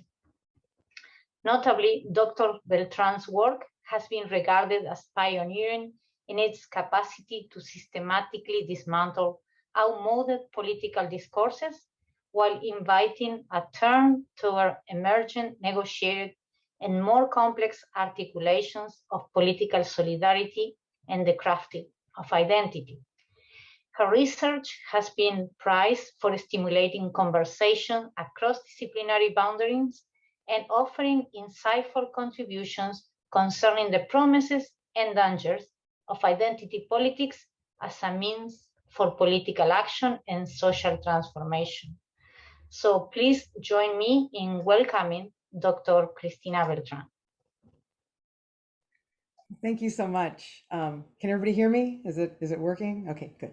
I want to thank Dora Suarez for that lovely introduction, and I want to congratulate Bob for receiving the prize of Distinguished Achievement in Social Philosophy, and I'd also like to thank Alice Crary and President Dwight McBride and everyone at the New School in Vanderbilt who are part of this for allowing me to be a part of this event and celebration. I really wish we could be together in person, but I'm sort of encouraged that we have a beautiful future where we get to look forward to that soon.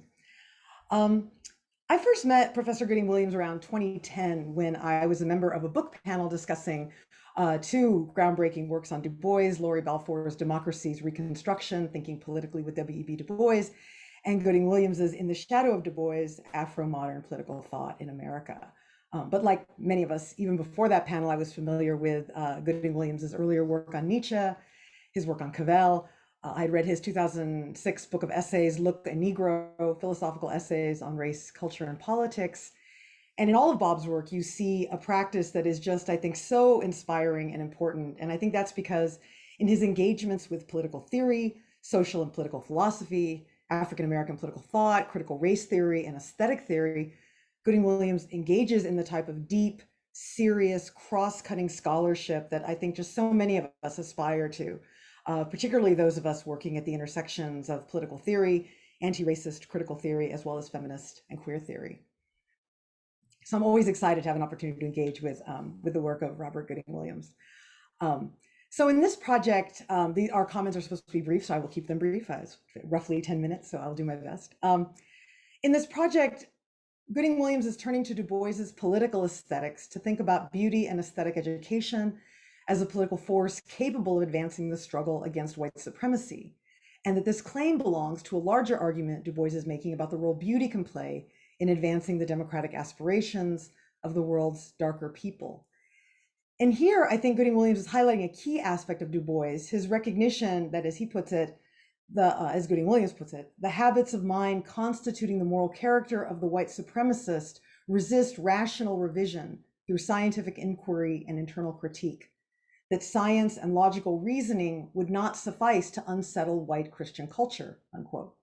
And that racial oppression was, to quote Bob again, both permitted and perpetuated by the entrenched cognitive, affective, and motivational dispositions characteristic of the white supremacist, and therefore must be attacked with weapons of sudden and immediate assault. And of course, as Bob notes, this is not just about beauty as a kind of weapon. He's also making an assertion of beauty's pedagogical power and the power to astonish through its unfamiliarity. And I think all of us here, I'm sure I'm speaking for everyone, there's just so much that's rich about the possibilities of this project and what it's coming into being could mean for all of our thinking. I think particularly this idea that the battle against white supremacy requires a turn to the aesthetic and requires going beyond the rational to the affective. And I think that's a question that deeply interests a lot of us. It certainly interests me. So I think one way that I've been approaching this question, and so I'm going to say a little bit about sort of the way his work, and I think the way I want to think about this work as well, how it's helped me think, is how to approach a question.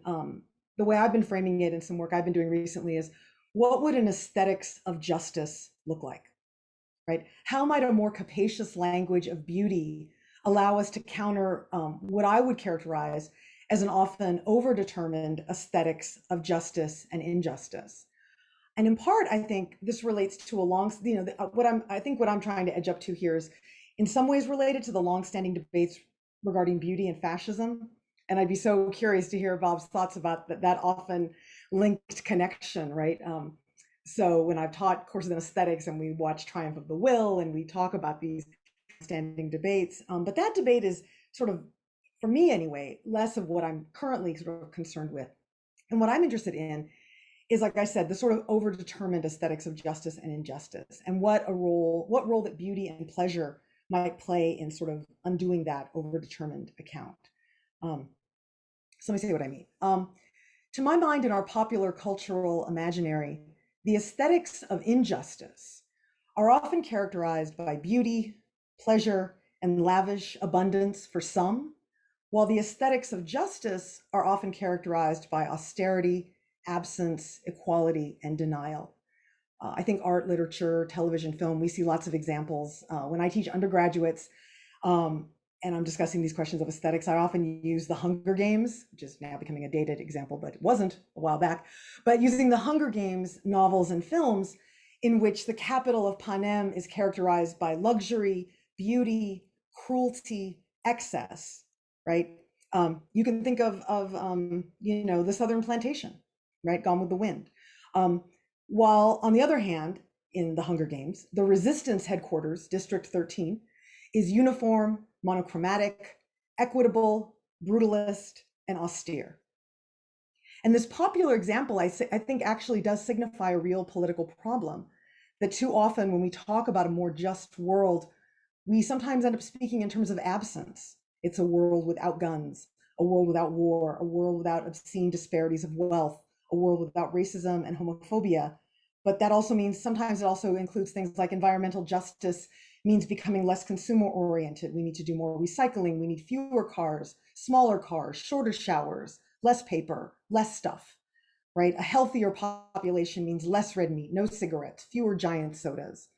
And I think I give these sort of popular examples because I think in many ways the right has recognized this aesthetic and often characterizes left politics, anti-racist politics, as punitive, as scarcity, and is devoid of familiar pleasures, right? We've just seen this with Fox News, and Joe Biden's going to take away all of our hamburgers, right? We're not going to have the pleasure of meat eating. And so obviously, I think we need to live in a world with less consumption, less toxic pleasures. But I think we also want a world to come into being that that both has that, but I think for those who've seen growing disparities of wealth that make their lives more precarious, where neoliberal policies of austerity have robbed them of public resources, communities need a vision that is about more than the removal of the pleasures currently on offer. And so I think the question becomes, what will replace the pleasures that they are being currently asked to relinquish, right? This world may be more equitable and more fair, but it might also appear to some as devoid of so many pleasures, guilty, violent, or otherwise. That a just future can't appear only correct or fair. A just future needs to be beautiful. Politically, we need a democratic and justice-infused vision of pleasure and plenitude and astonishment and delight, something promising us more and different joys than the unjust yet familiar world we currently inhabit. And so I think perhaps we need to think more about how beauty is understood, both in terms of that set of possibilities, but I think what Bob's work was making me think about, since this has been a preoccupation of mine of recent years, is, how is beauty understood within white supremacy, right? What is the beauty of whiteness? What is the beauty of white supremacy? And how do those things live together, right? What is this alternative account of beauty that Du Bois is offering us perhaps make possible, right? I think the discussion of Du Bois and the politics of beauty is something that Gooding-Williams' work here is really allowing us to think more about than simply exposing the violence of white supremacist desire, but really reminds us that we need an alternative aesthetics, and that this involves marrying a just policies with the politics of beauty, right? A politics that allows us to imagine a world that we wish to inhabit and that we wish to take delight in together. Want to be attentive to time. The other center of today's talk is the larger project of democracy, and thinking about the culture, and sort of the place I'd love to spend some time a little bit is the culture that when Bob talks about the culture of the mob versus the culture of the crowd. And I have a lot of thoughts about what this work is making me think about. But one thing I wanted to think about, or invite us to think about together, is when thinking about Du Bois and his defense of the democratic ideal, right? In much of Bob's work in this new project, he's talking about Du Bois's celebration of a sort of democratic ideal. And what struck me about that is that this depiction of a democratic ideal, what democracy ought to be, is so at odds with many of Du Bois's insights regarding what he sometimes refers to as democratic despotism. And it's so important that despotism is democratic, or that it's characterized as democratic despotism and not simply despotism. So on the one hand, Du Bois articulates a commitment to a democratic ideal that exceeds the logic of what political theorist Joel Olson, drawing on Du Bois, referred to as white democracy, right? White democracy being a regime that is democratic for the master race, but tyrannical for subordinate groups, in which the white population maintains the privileged position by cultivating a sense of trust, solidarity, and equality among whites, an equality that stands in stark contrast to the despotic treatment meted out to non-white populations, right? White democracy, as Olson, drawing on Du Bois, drawing on Baldwin, drawing on others, is a distorted conception of the ideals of democracy and the politics of justice, inclusion, and shared rule. But Du Bois's characterization of democratic despotism and the wages of whiteness that he discusses in Black Reconstruction in later work following Darkwater both acknowledge that white supremacy has functioned. I think both those works think democracy otherwise, right? Often think about white supremacy and how it has functioned as a mass-based political and participatory democratic undertaking in the United States. So in that sense, racism does not simply reveal the hypocrisy of a nation that espouses the ideals of freedom, equality, and democracy. It's that American conceptions of equality, freedom, and democracy have historically been constituted through white supremacy, right? In other words, the experience of democracy, equality, and freedom cannot be fully detached from the political project of whiteness in the United States. I think that's the question. Can they be fully detached from the political project of the United States? So in that sense, white supremacy is at odds with democracy. But the other side of that claim is that white supremacy is itself a form of democracy, white democracy. In that way, racial subordination both constructs democratic ideals as well as violates them. Racial oppression and American democracy have long been mutually constitutive rather than antithetical to one another, right? So white supremacy appears not as an antithesis of our civic values and practices, but rather might be one troubling form of their enactments. And this leads me to want to think more about the distinction between the mob versus the democratic crowd. Because while white mob violence is often represented as a sad aberration of democracy, the white citizens who gathered in the streets took themselves to be protectors of Republican institutions, creating racialized rituals of moral and civic regeneration through violence. Mob leaders in cities like New Orleans, Philadelphia, and New York presented themselves as patriots. Mobs christened themselves with names like the Sons of Liberty and the Minutemen. Lynch mobs and anti-Black rioters saw themselves as engaged in a democratic form of mass action in which white citizens were able to both break and wield the law, asserting their ability as a sovereign people to transcend the rule of law in the name of justice, a public good, and a higher law. During the 1893 lynching of Henry Smith, the mob in Paris, Texas, scrawled the word justice on the platform where Smith was burned and tortured. So if racial subordination both constructs democratic ideals as well as violates them, and if Du Bois is one of our critical teachers of that fact, then racial oppression and American democracy have been mutually constitutive, and one made the other possible. And I guess one of the questions I'm thinking about is, how are we to make sense of this part of that story alongside the story of trying to sort of draw that clearer binary between the democratic crowd and the mob, when in later work they seem so powerfully and tragically enmeshed. These are just some of the things that Bob's research and writing in this new project made me think about. As always, I'm incredibly grateful for his work, and that he makes the very kind of thinking and rethinking that we all want to do today possible. So thank you. Hello, everyone. It's my great pleasure to introduce Dr. Linda Zerilli, our next commentator. She's the Charles E. Merriam Distinguished Service Professor of Political Science at the University of Chicago.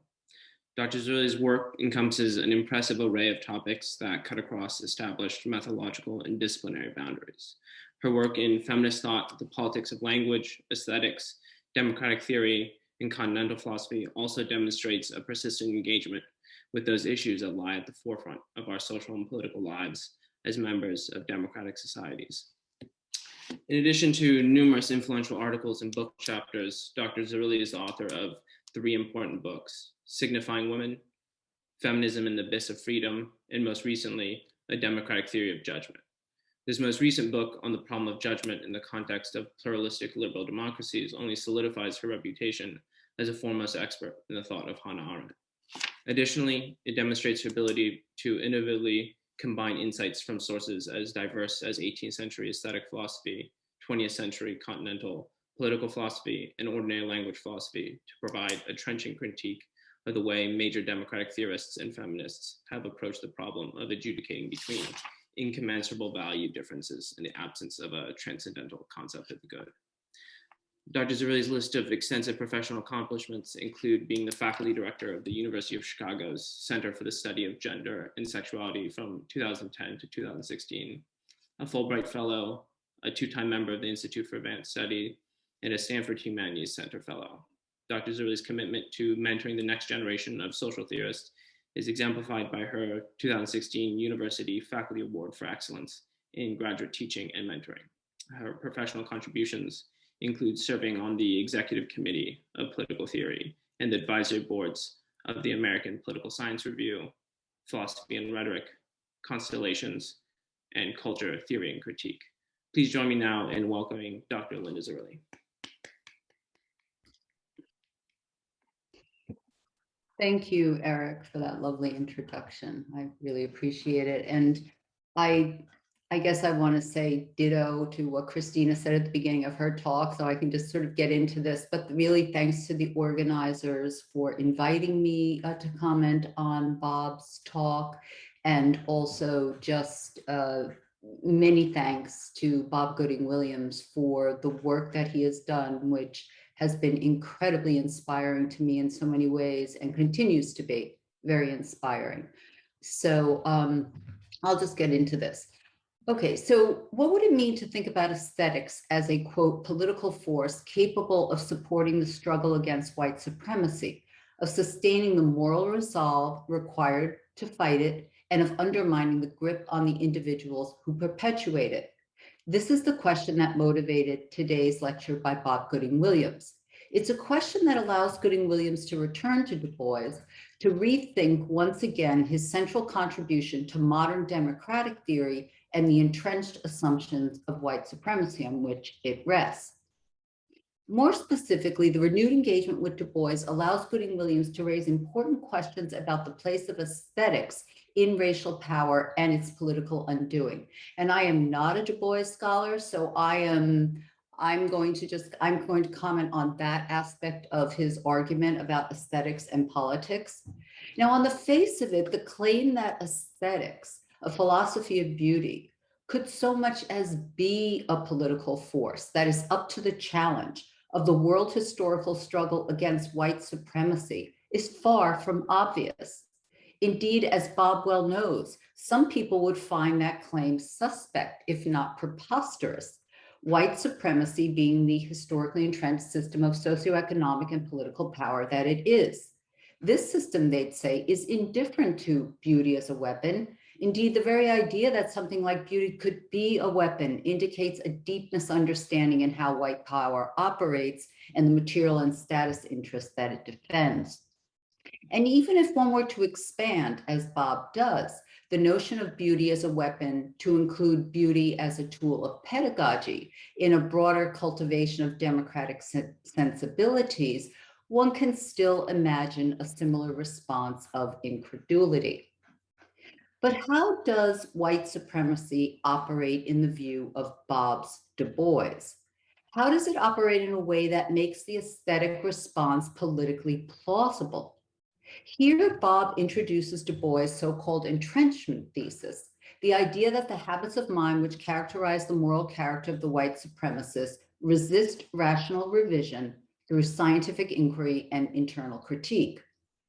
This resistance to rational revision, which is a feature of all ideological thought and belief, is a long-standing concern in philosophy. David Hume, for example, famously argued that we are well capable of setting aside what he took to be our flawed belief in external things when we rationally reflect upon its justification in the philosopher's study, so to speak. But as soon as we return to ordinary life, we slip back into believing in external things. Now, for Hume, of course, the source of flawed ideological beliefs lies in our flawed psychology, not in society. But even when we consider the source to be society and not human psychology as such, a similar problem obtains. When some white people explicitly rationally reflect upon their racial beliefs in a society with structural injustice, they often reject them. But when they return to ordinary life, they nevertheless slip back into the very racialized beliefs they had rationally rejected. Why? There is no single answer to this question, but what is Du Bois's answer, and what does Bob think about it? If I read him correctly, in Du Bois's account of the recalcitrant to reason commitments of the oppressor, white supremacists believe does not ever so much as get suspended in the study only to be reaffirmed in ordinary life. It is as if the thought that the belief might be unfounded is not even momentarily entertained. How can beauty or aesthetic education make headway against something that recalcitrant to rational revision? Any plausible answer must start with the recognition that someone in the grip of an ideological belief like white supremacy is not making an error that could be corrected by bringing forward the evidence. I think Bob's Du Bois sees this. He sees that at a certain point, reasons give out, my spade is turned, and to speak with Wittgenstein, this is what I do. The problem is not that critical rational reflection is utterly helpless against entrenched habits and ideological belief. It is that the idea of justified belief all the way down as the basis for our ideological beliefs, and so for white supremacist beliefs, is the wrong way to think about how belief works in the first place. Belief is a way of acting, acting without ultimate grounds. Reason cannot undo what reason did not create in the first place. That is, when reason is understood to provide ultimate grounds. But that is a certain picture of reason, which Bob's Du Bois might seek to contest. Now, on a certain reading of Du Bois, it could seem as if his argument for the aesthetic character of belief were a kind of retreat from rationality, as though to say, if our reason operated properly, then we would not lose track of what we had learned when we subjected our beliefs to rational critique, assuming we ever did. But that makes Du Bois sound like someone who has been brought to recognize the limit both of human knowledge and the autonomy of science in a way that leaves reason behind. And maybe Du Bois did develop a healthy skepticism towards his earlier tendency to see in science and logical reasoning a sure force for enlightenment on the problem of race. I'm not a Du Bois scholar, so I cannot say. But the Du Bois that believes in the transformative force of aesthetics, of beauty as a weapon and a pedagogy, Bob's Du Bois, is more likely to be a thinker who does not move from recognition of the recalcitrance of ideological belief to a loss of faith in reason. Rather, he recalibrates his understanding of how reason operates. He rethinks the conventional picture of reason I mentioned a moment ago. He sees that the ungrounded ground of white supremacy, like that of all other forms of belief, including true belief, of knowledge, and indeed rational thought itself, does not rest on a justified foundation the way that the classic figuration of rationality and scientific inquiry would have it. He sees the, quote, groundlessness of our believing, to speak with Wittgenstein, without taking that thought as cause for despair. Might it be that Du Bois sees in aesthetics a genuine transformative potential because he recognizes that our belief in our action rests not on unstable grounds, but on an aesthetic basis? Ernesto Grassi has powerfully argued that the ultimate principles or archai that are invoked to justify belief cannot be proved themselves because they cannot be the object of apodictic, demonstrative, logical speech. Otherwise, they would not be first assertions. But if the first assertions of principles are not demonstrable, then what is the character of the speech in which we assert them? Grassi shows that the indicative or elusive speech that grounds philosophical or rational speech provides a very framework within which the proof can come into existence at all. This speech is immediately a showing. It's imaginative or figurative. It's metaphorical. It shows something that has a sense. It leads before the eyes a significance. The basis of rational speech is and must be an imaginative language. This does not mean that rational speech is merely aesthetic and thus somehow deficient. It means that it is aesthetic precisely to the extent that it has rational force. Du Bois can be understood then not as losing faith in reason and choosing aesthetics over reason. Rather, he now recognizes reason's irreducible aesthetic grounds. If this is right, then Du Bois' move to aesthetics could be read not as a retreat from reason and science. It could be a recognition of their productive entanglement or mutual imbrication in ways that allow us to contest the false binaries of reason or imagination, science or aesthetics that have so bedeviled modern democratic thought. And just as Bob Gooding Williams' earlier work powerfully challenged the view that Du Bois's classic text, The Soul of Black Folks, was either a literary or a political text, and that literary and political readings could not coincide, so too now does he open the space for a debate about Du Bois as refusing the terms in which politics and aesthetics have traditionally been opposed. This opposition blocks our ability to see how it is that the Christian white supremacist self-understanding could possibly be transformed through the medium of artistic beauty. To see that, we need to recognize that the profound attachments of the white supremacists are groundless, based more on a picture than an argument. Countering the picture solely with facts misses the aesthetic basis of the picture. The transformation, as Bob tells it, happens when her, quote, circle of concern properly comprehends Black lives and voices. These voices are different perspectives on a shared world that bring into view the same object under a different aspect, a Black Christ, for example. The astonishing unfamiliarity, to quote Bob, of a Black Christ can lead one to see that one had been viewing Christ as white all along. One was viewing Christ under an aspect, to borrow Wittgenstein's notion of aspect seeing. But there is no guarantee, of course, that this will take place. And in fact, such familiarity could stir up attachments in a way that disrupt them, only to then reassert them. This is just to say that there is nothing in beauty as such that can affect a release from white supremacist beliefs. That must remain the work of politics, but not politics as something other than aesthetics, where aesthetics is the other of reason or a deficient form of rationality. Rather, politics understood as having an aesthetic basis. I find this a genuinely exciting project, and I am eagerly awaiting more. Thank you.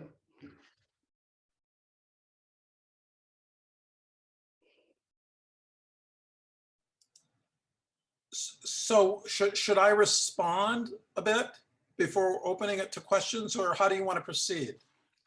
Yes, please, if you want to respond. Okay, so right, we don't have that much time left. So yeah, let me just say a couple of things about Christina's remarks and then a couple of things about Linda's remarks. And thank you both for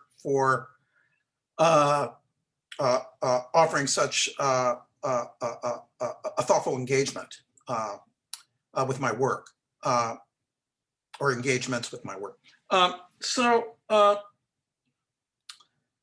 To come back to Christina's remarks and this idea of an aesthetics of justice, the austerity versus that justice is always austere,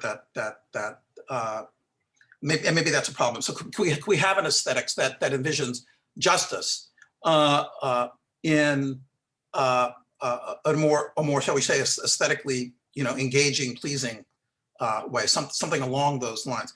So I'll just mention in that connection the movie or the couple of movies that occurred to me. I mean, I can't offer a kind of detailed analytical response, but what your remarks, Christina, made me think of was, and I can't remember the title, but there's I'm sure some of you here or in the audience have seen it, a sequence of films by Steve McQueen. And what I'm thinking about in particular is the first and the second. And the first is basically represents Black Britons as subject to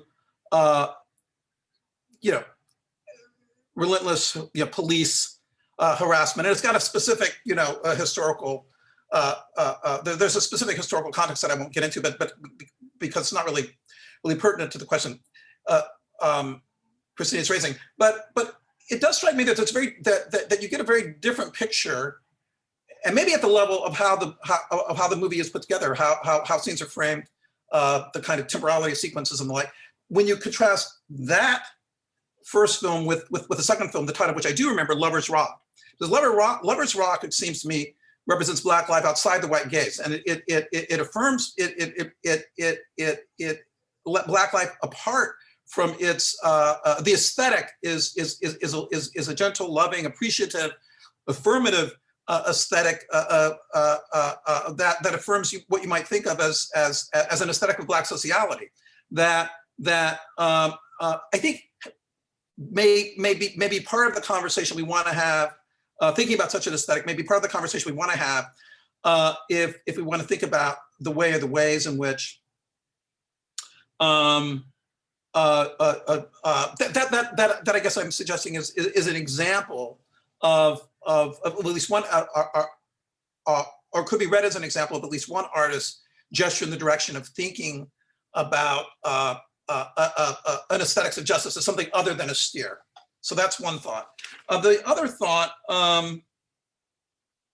yes, the mob, the crowd, democracy and in the United States and elsewhere is being intimately and inextricably, bound up with white supremacy and the legacies of white supremacy. Can it be?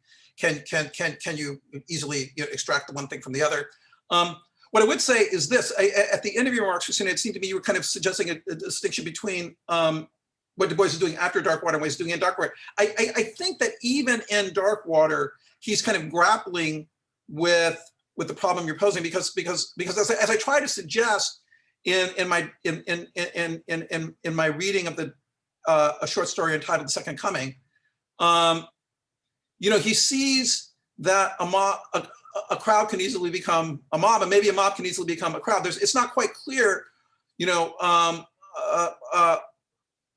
that one can easily separate out those possibilities in any particular concrete situation. That comes up not only in The Second Coming, but I also think in the short story that ends at the very end of his, what is often talked about as his kind of Black utopian kind of vision, The Comet, the short story entitled The Comet.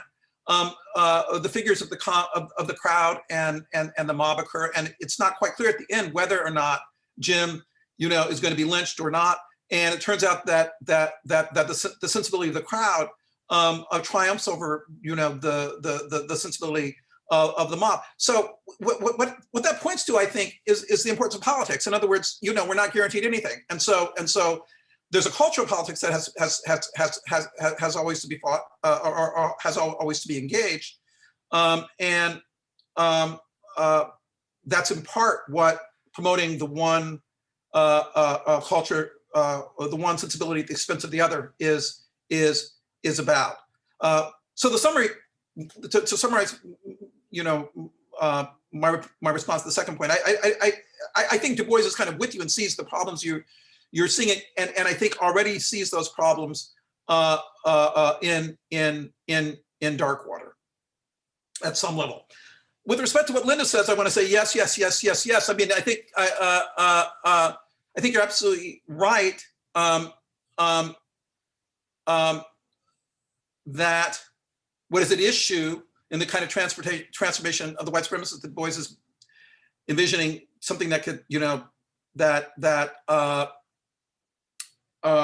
artistic beauty could affect, is precisely the transformation of a certain picture, and arguably, and this is a point that I think in other conversations Alice has pressed me on, one could see that the transformation is operating at the level of reason if you give up a foundationalist conception of reason along the lines that you're suggesting. And I'm just going to say foundationalist conception without getting into the details, but you're kind of, obviously it's a complicated discussion, but you're basically just juxtaposing something more Wittgensteinian to a foundationalist conception, and I think you're exactly right. I mean, I think that what's at issue ultimately is challenging the white supremacist a picture of Christianity. I noticed in the chat someone said that talking about white Christian culture is a oxymoron. I think that Du Bois, of course, would agree with that, but the point is that where white Christianity obtains in the world, at least with the white Christianity that Du Bois is talking about, the white Christian doesn't see a contradiction, and the point of artistic revelation is to confront the white supremacists with a metaphysical alternative, if you will. That is to say, a different picture of what Christianity is. And I agree with Linda that doesn't take you the whole 100 yards. It's not quite clear at the end of the chapter entitled "Jesus Christ in Texas" what's going to happen. But what has happened is that white supremacist has been called upon to consider the possibility that her way of, that her vision, her moral vision of the world, to borrow a phrase from Maurice Murdoch, is inapt. So so I'll just leave it there. But I'm very much sympathetic to and the general line of reasoning that Linda articulates, and try to, you know, develop it to some extent that way of thinking things in another in the chapter of the larger project that addresses or engages with in more detail with the theme of artistic beauty. Thank you very much for that. We don't have that much time for questions, but I think Nancy Fraser has a question. And if anybody else has a question, please use the hand function. Great. Well, this is a wonderful event, and I want to add my congratulations to Bob, to what everyone else has said. It's a great honor and a richly deserved one. I want to ask you, Bob, to help for me to clarify the relation between the first section of your talk, or at least the early parts of your talk, which I took to have something to be more about the sort of structural problem of democracy in relation to capitalism, how Du Bois thought about that, and white supremacy. It's three terms: capitalism, white supremacy, democracy. And then the second part, obviously you're shifting to this very rich idea of aesthetic education, and this whole question of finding some kind of almost a shock doctrine, let's say, that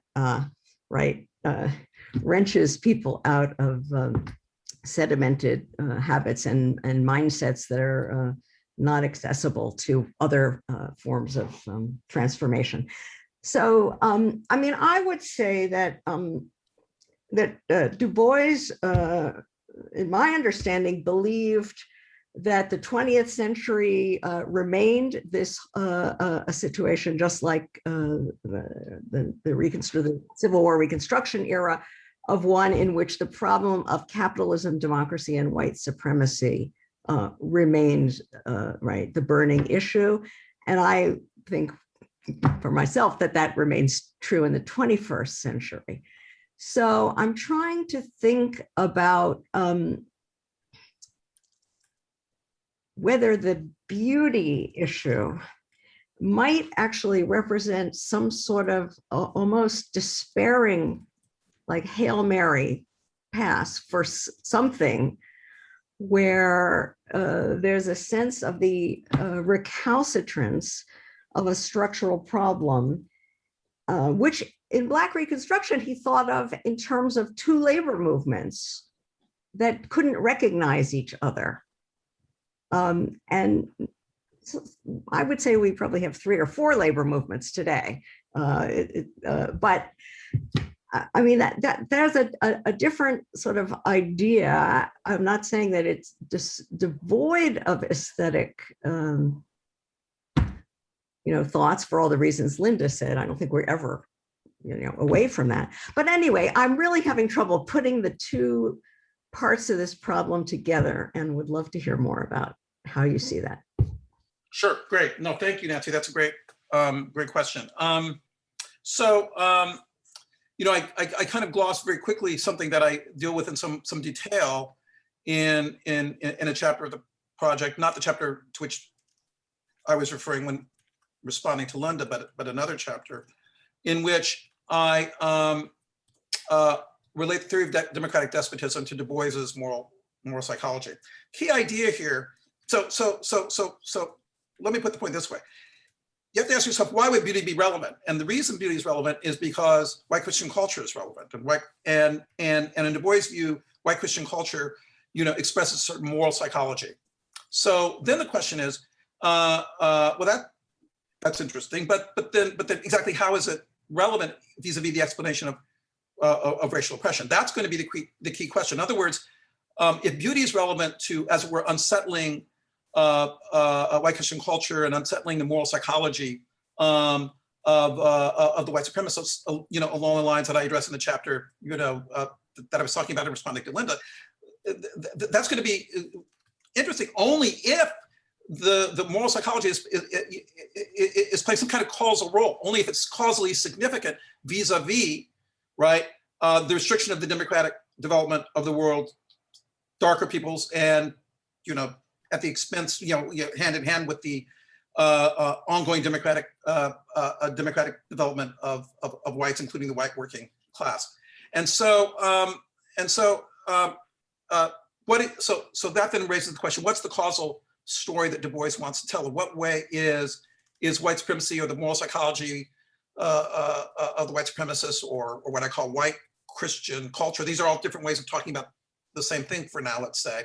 To what extent is all that causally significant to, for example, the new imperialism, right? So Du Bois has a view. Du Bois, in the chapter I'm talking about, I kind of think about Du Bois in relation to Hobson. I think about Du Bois in relationship to Hilferding and Luxemburg. What's Du Bois doing in the context of this early 20th century theorizing about capitalism and imperialism? And what I think he's got is an explanation that I developed with reference to, a distinction. There's this famous line in Weber where Weber distinguishes between material interest and where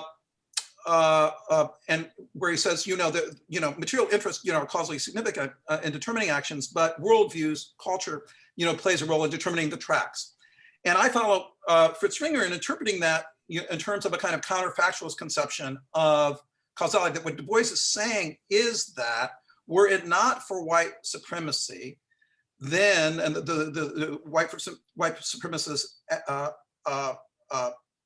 affective dispositions, beliefs, and the like, everything that constitutes white supremacist culture, then the situation that developed would not have developed. In other words, what Du Bois says, to be a little clearer, is that there's kind of a loophole. Why is it that democratic movements advance in Europe among the white working classes, but the norms that become functional don't become functional vis-a-vis the treatment of Black people, the treatment of members of the darker races? And Du Bois says, well, there's a loophole, right? And the loophole is that is the thought that these moral norms, moral standards, moral considerations have application to and only to white people, not to Black people. And so the argument is that extreme exploitation ceases in Europe, or is significantly reduced in Europe due to the increasingly widespread acceptance of certain moral norms. But it takes off with a vengeance elsewhere because those moral norms are not taken to apply to darker people. So then the question is, what accounts for the fact that they're not taken to apply to darker peoples? I think Du Bois's answer at this stage of the game is the commitments of white Christian culture. Is that helpful? It makes sense, but I'm not buying it. Yeah. Okay. Well, I'm just saying conversation. No, that's a lot. That's what I'm just saying. That's what the argument is, and that's that, and that connects. I'd be happy to have the large, and I'm aware of your work and your debate with Michael and Michael Dawson on these issues. But I'm just trying to clarify the connection, to address the connection of the first part of the paper to the second part, and what the causal story is that the Weberian, what I think of the Weberian causal explanatory strategy that's in the background of how Du Bois is thinking about things. Thanks. Thanks a lot. So quick announcement, we're going to take a few minutes over the hour to get a few more questions in. Jay, please. So thank you, Bob, for being here in that amazing talk, and Christina and Linda for their comments. So I want to go to the first half of the paper where you had an extraordinarily gorgeous argument, but it struck me as wildly Nietzschean. Your Du Bois and your Nietzsche are not that far apart. And I'm interested in that thought.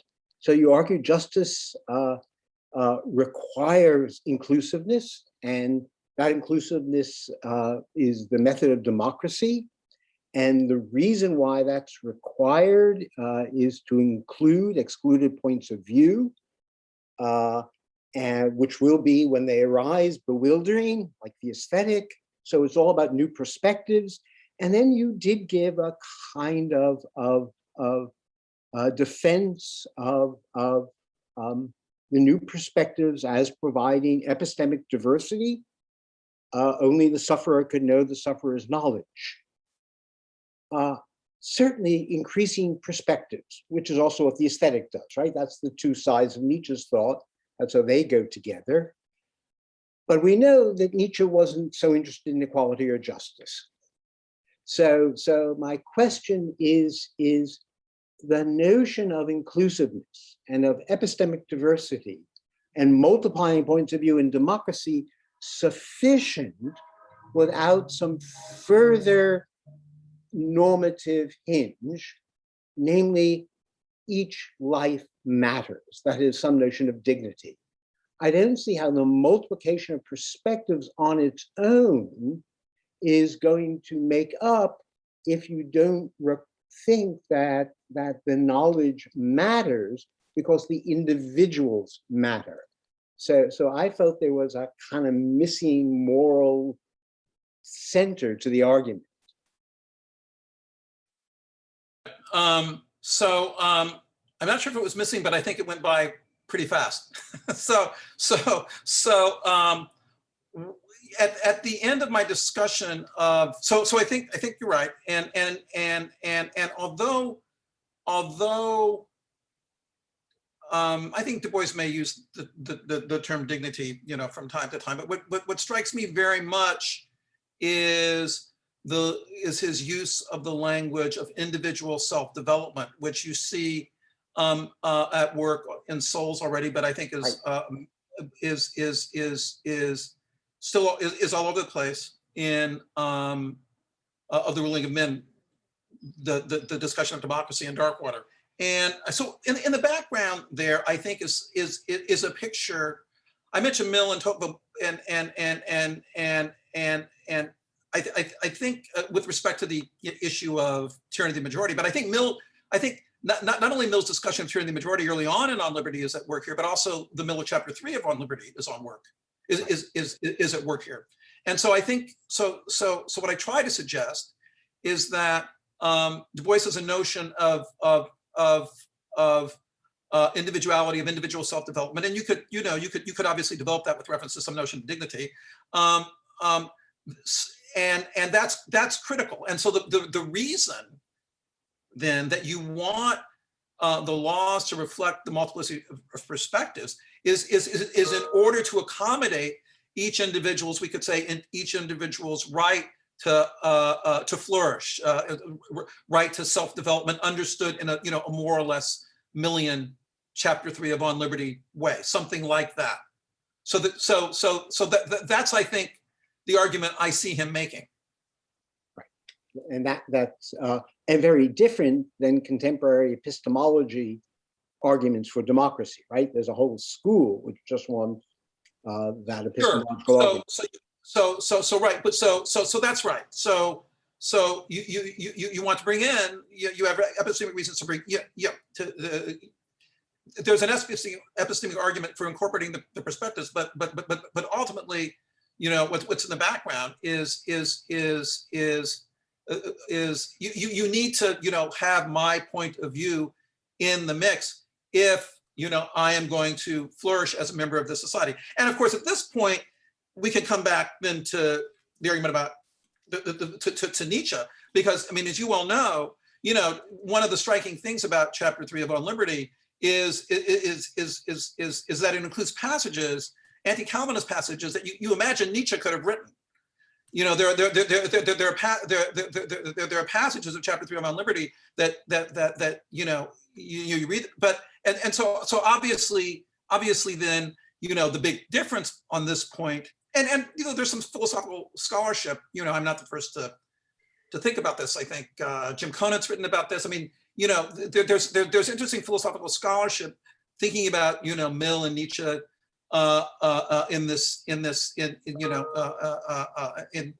vein, and so the big question is, could, you know, modern democracy accommodate that kind of, you know, self-development to which,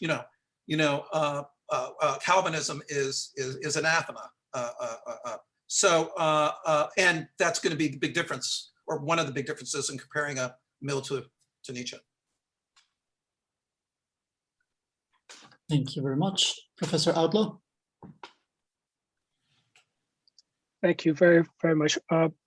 Bob, very quickly, congratulations. Thanks, Lou. Good to see you. Likewise, thank you for opening up further and leading the way down a road of further consideration of Du Bois. Very much appreciate that. We don't have a lot of time, so I want to sort of offer a promissory note for a longer discussion in some not too distant future, I hope, when we can be together. And this is a really shifting of a terrain. You may remember that when you were at Vanderbilt a few years ago with Charles and Sally and some others for a conference, I put a question to you for which I had no answer.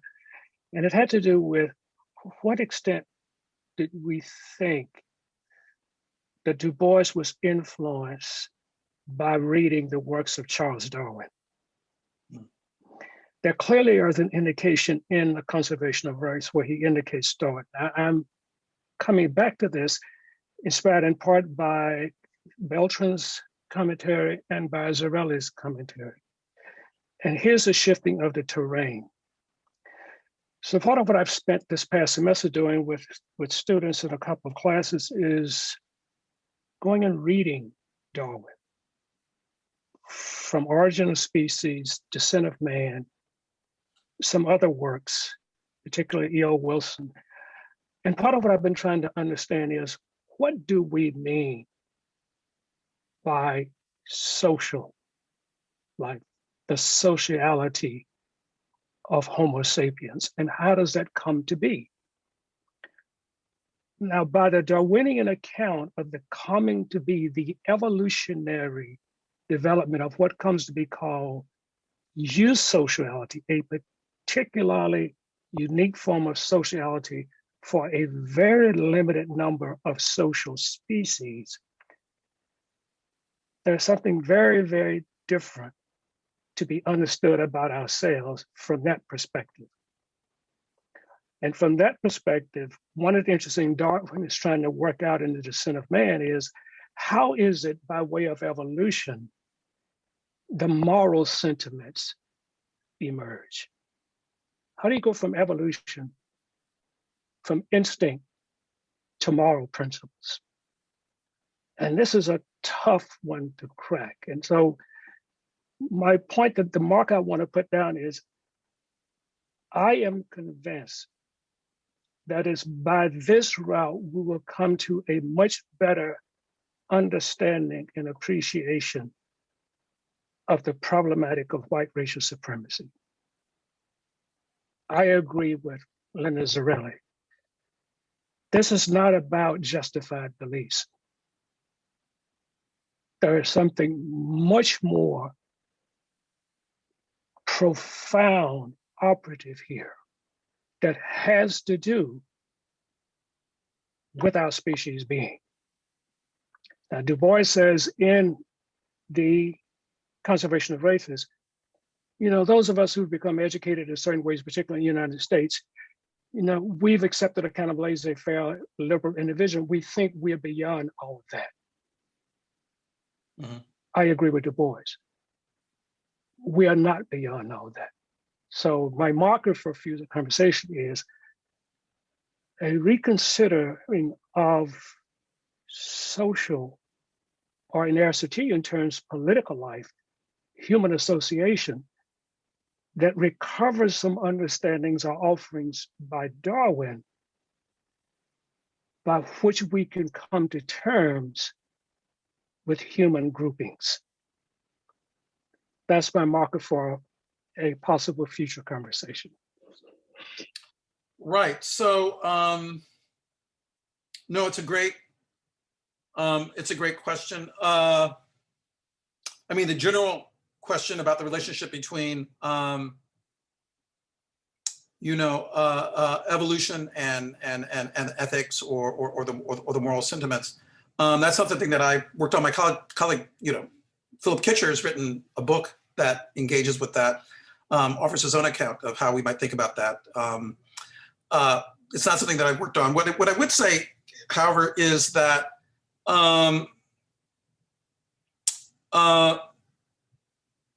what I would say is this, that Darwin is clearly very important to Du Bois. So I don't think there's any doubt about that. How exactly Darwin enters into Du Bois's thought after conservation, I can't say that I have a good answer to that question. I don't think I thought about that question as extensively as you have. But the reason I say that Darwin is important is this, that, Du Bois in the early 30s, I don't know if you know this essay, wrote this essay, know this essay, Lou. He wrote a piece, I think it's called Marxism and the Negro. And in that essay, Du Bois says that, I think he mentions 4 books that, if you're kind of an educated person, you need to have kind of read. I don't remember exactly what the locution is, but that's the sentiment. One is the Bible.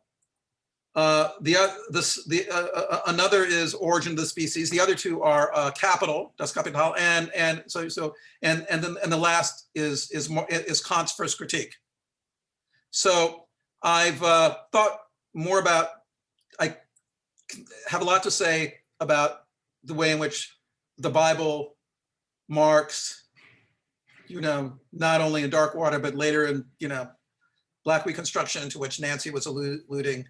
And Kant, as early as the sociology hesitant essay enters into Du Bois's thought. I regret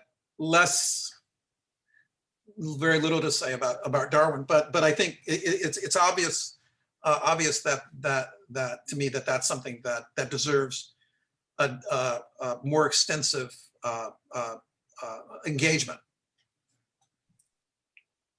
And indeed, I am certain that I'm not the only person here who really regrets that this kind of event is not taking place in real space, where we could end the talk and then continue to talk about this over dinner and cocktails and whatnot. But it's already 15 minutes past the hour. So I apologize for everybody who was on Stack and who has been wanting to ask a question. And please join me once again in thanking Robert Goodwin Williams for the lecture and for all the work that he has done for us. No, thank all of you. Thank you very much.